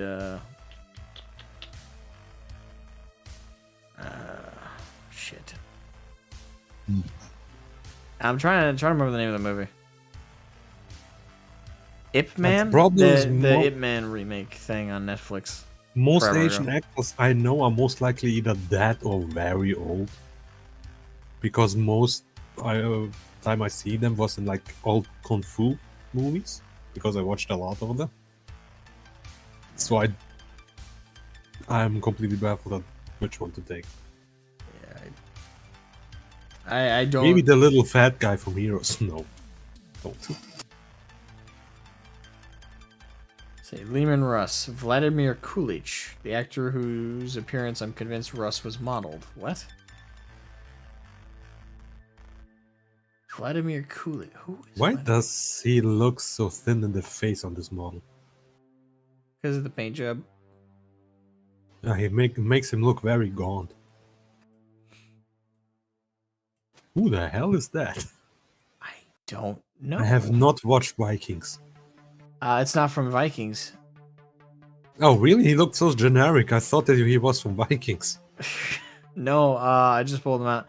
Vladimir Kulich The 13th Warrior. is a Wow, Czech that's Canadian. a movie I haven't seen in years. I don't think I've ever seen that movie. The Czech Canadian It was actor. recent.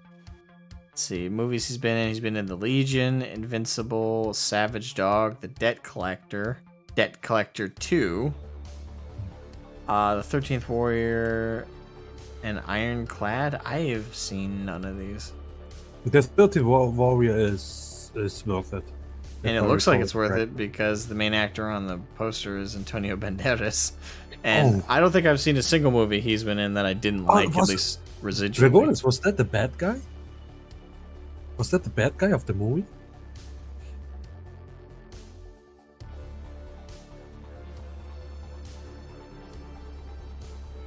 Come on, Dragonis. He's taking too long. He disappointed me. That's nice of you. All right, let's actually get through this list. Rogel Dorn, Stephen Lang. Actually, good choice. I agree with that one. That one's a I good need choice. to wait until I can see the face because Stephen Lang is the actor who played Colonel Quaritch from Avatar. And he needs to be buffer, but yeah. well, actually, he's really buff. Have you seen photos of him? Hold on. He actually tried out for the role of Maybe then being a bit wider should be the right word. But I guess since you are using humans anyway. Stephen Lang. He's actually a pretty, like, bulky guy. Yeah, it's just I saw a Oracle dot in his armor and my brain went like, uh-oh. But nah, he is a good pick. He looks very honestly, the best. If you've ever seen the show Terra Nova, he played the commander of like the base in that. I loved him. I hated that that show got canceled. That man is pretty much typecast as general. General, colonel, commander, yeah. High-ranking military officer, white man, .jpg. It's a little rude to him considering he is a pretty solid he's actor. a decent guy. I'm just joking with stuff like that, you know. I know, but he's a good actor, and he plays the military role very well, and he does the aggression. He looks the too. part. Yeah, you just he looks solid to me. So I despite the fact that, like with the Ron Perlman example, he's a little old for the role. I think he looks. I think in his case, you could just make the argument that Rogel Dorn would look a little bit more older just from the life he's lived. Yeah, and I'm pretty sure they can like fix him up a little bit with movie magic anyway. Yeah.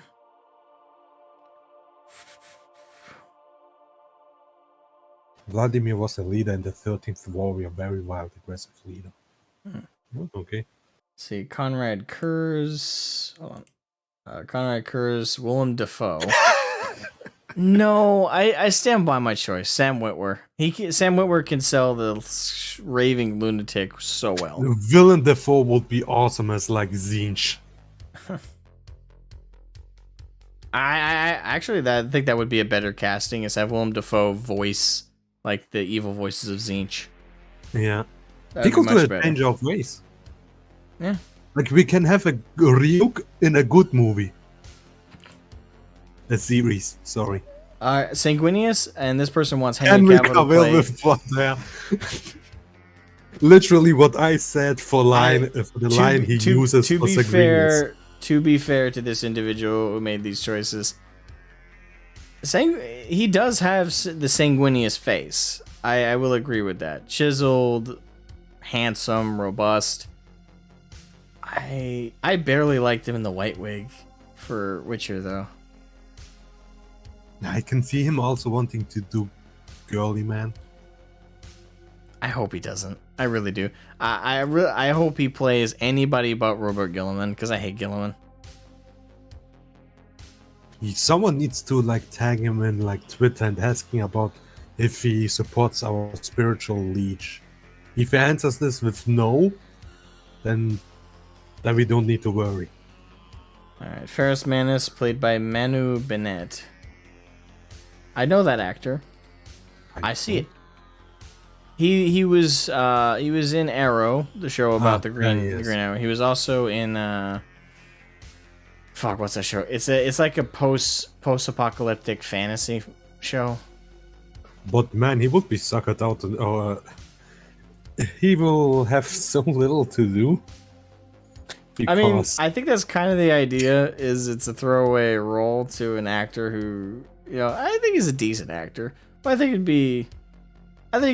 he's got the prowess enough to fill the role for how long he's there. If he can be stern for 5 minutes, he can play Ferris Manus perfectly for as long as Ferris Manus is even in the correct, novels. And I think he can do that. He can be 5 minutes long stoic. Let's try and make it through this effectively. Angron, Dave Bautista. Bautista for Angron. Woof. That's hard for me to say. Because physically, I think he could play Angron. Could he play raving, raging lunatic? Did he do that because he plays Thrax? Maybe. I mean, I don't think he could play the raging lunatic guy very But that well. being said, I wouldn't know who to put in this role. He has the body. That's why I said, like, I believe he could play the physical Angeron. Could he play the raging, constantly pissed off and angry lunatic? I guess Thrax the Destroyer had times where he was, but keeping that for, like, Angron surprisingly does a lot, and he would have to keep all of that going. For a second, I thought it was Putin. I don't know why, but Daniel Craig looks too much like Putin. Sorry.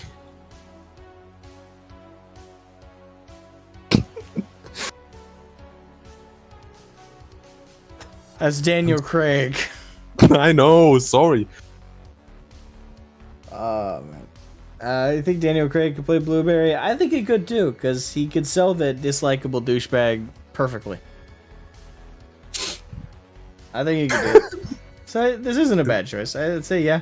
It's okay, Josh. I'm not a fan of him as a James Bond a lot, but he can do that. Alright, Mortarion, Charlie Sheen. Why?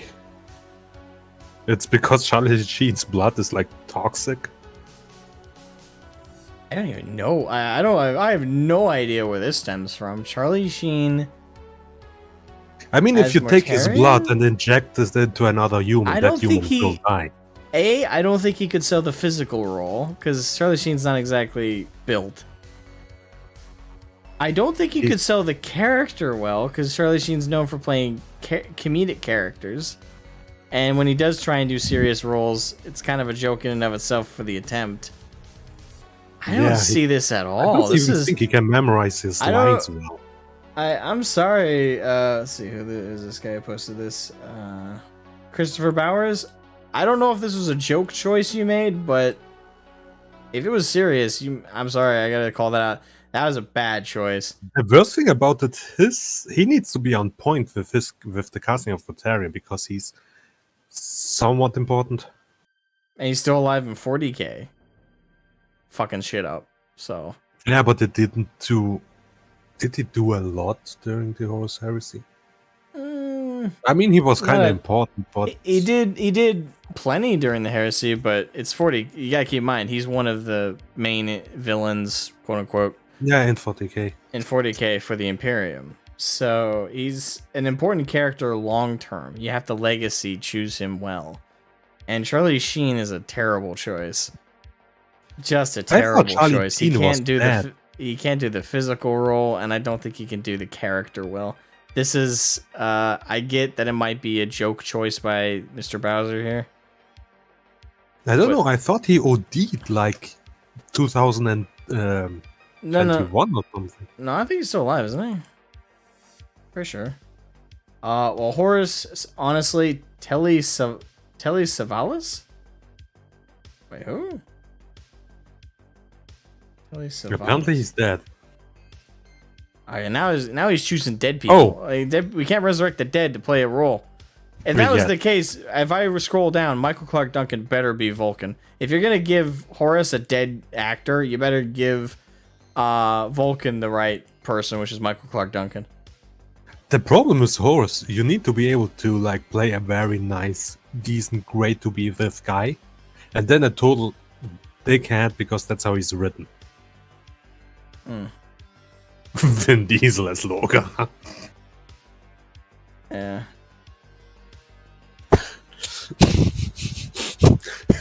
I mean, So Vin Diesel is Loregar. modern day Vin Diesel kind of punchable, but Loregar.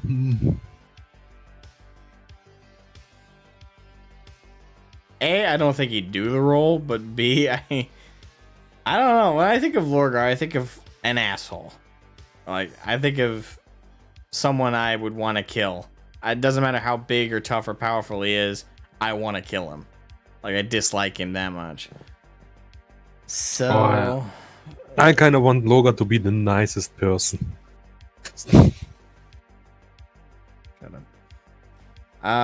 Vin Diesel's not a bad choice, but I don't think he will do that. I think there are actors that could do better for Loregar. The thing is, Loregar is supposed to be like physically the least imposing of the Primarchs. And Really? well, they're all physically imposing giants, right? But out of them, he's the least martial in prowess. I would have thought Corvus would be like... No, Corvus is actually pretty intimidating. As far as I recall, Corvus is still pretty intimidating as a physical Yeah, because force. he's crazy. That and he's an effective fighter. Loregar is not an amazing fighter. Like, he's amazing by human standards, but by the Primarch standards, he's on the bottom of the totem pole. Yeah. Don't even... How often did he even Yes, do? good. Okay, he did choose him. I was about to say, like, if you're going to choose dead actors for these people, Michael Clark Duncan is the only person who should play Vulcan. I agree with this full heartedly. But we cannot resurrect that guy. No, we can't. So we do need to talk about, like, obviously this list is just who he would have liked to play them, not necessarily who he thinks should play them in an upcoming series. So that's to be fair to the list. But yes, wow. If Michael Clark Duncan was still alive, he was the perfect Vulcan. Why did they write the entire paragraph for Korax? 3 sentences. Actually, it's 2 sentences. This is tough. This is a tough one. He is honestly super pale and emo looking, but all the artwork has him looking exactly like Conan the Barbarian. I guess a good compromise is Peter Steele, late singer of the Typo Negative. Who?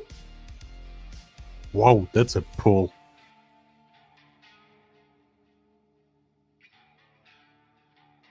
Those are some man boobs. Peter Steele of the Type I need to negative. Google that. I don't even know. I have no clue who that is. That's an obscure poll. Okay, well, oh god, whoa. I take it you pulled up nothing positive.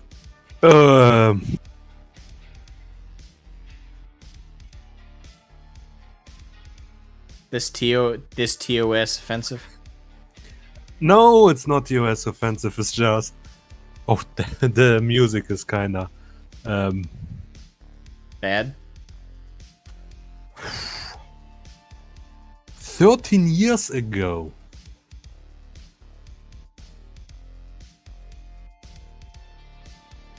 Uh-huh. It's like close to grunge. Ew. Okay. Alfarius, a random nondescript bald dude. Really? Another Ornor produced any of the artwork for... Really? You end the list by just saying Alfarius, a random nondescript bald dude. So the guy who did the Hitman movie got you. What was his name? You couldn't even give him a dead act. You couldn't give Alfarius and Omegon a dead actor, really? I guess that will kind of fit the... I mean, I disagree with that list quite a bit on a few parts. Again, I still stand by Sam Witwer should play Conrad Kurz. Willem Dafoe, I get where he was coming from, playing like the menacing evil lunatic, but we're also got to keep in mind that the Primarchs don't all look really, really old. For the most, they look fairly not youthful. Might be the wrong word because again, like most of the artwork that depicts them shows them at oldest in appearance, looking like 45, 40, and at youngest like Fulgrim and Sanguinius. Like a very youthful 30 or just straight up 25 years old. Demon Ross is a surprisingly solid pick. At least from the visual. Well, the thing is, I don't think that guy looks like that anymore, does he? Like Vladimir Coolidge. If he looked like that in 1999, it's been 24 years. since 1999. Wow. 13th Warrior is so Damn. Is there a I modern miss photo owning of this guy?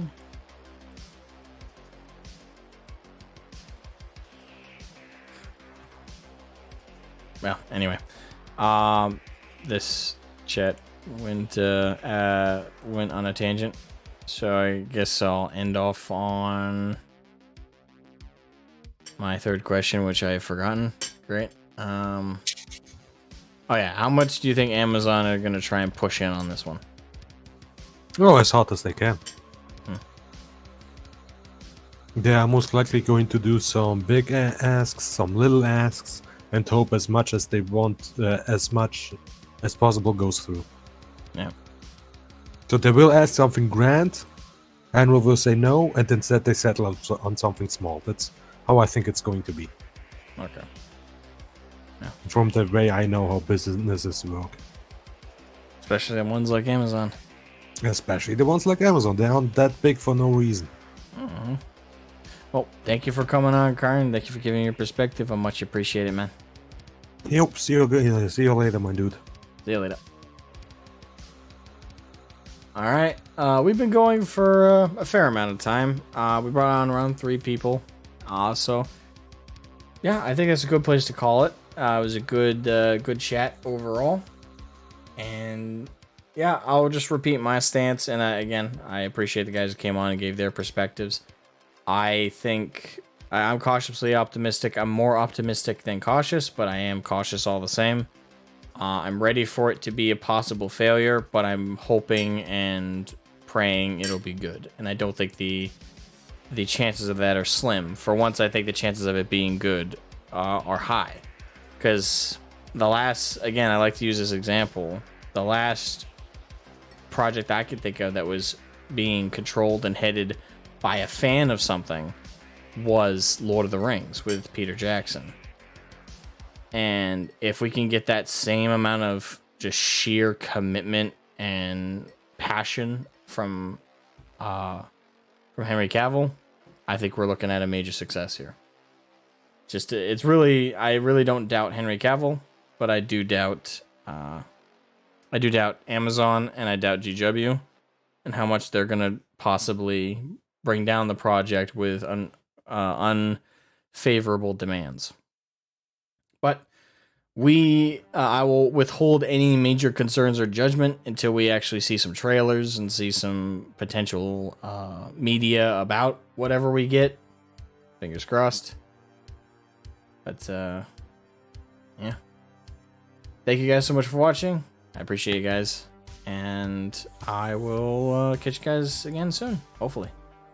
The weekend is upon us, and I have Monday off, so there we go. Have a good one, guys. Bye-bye.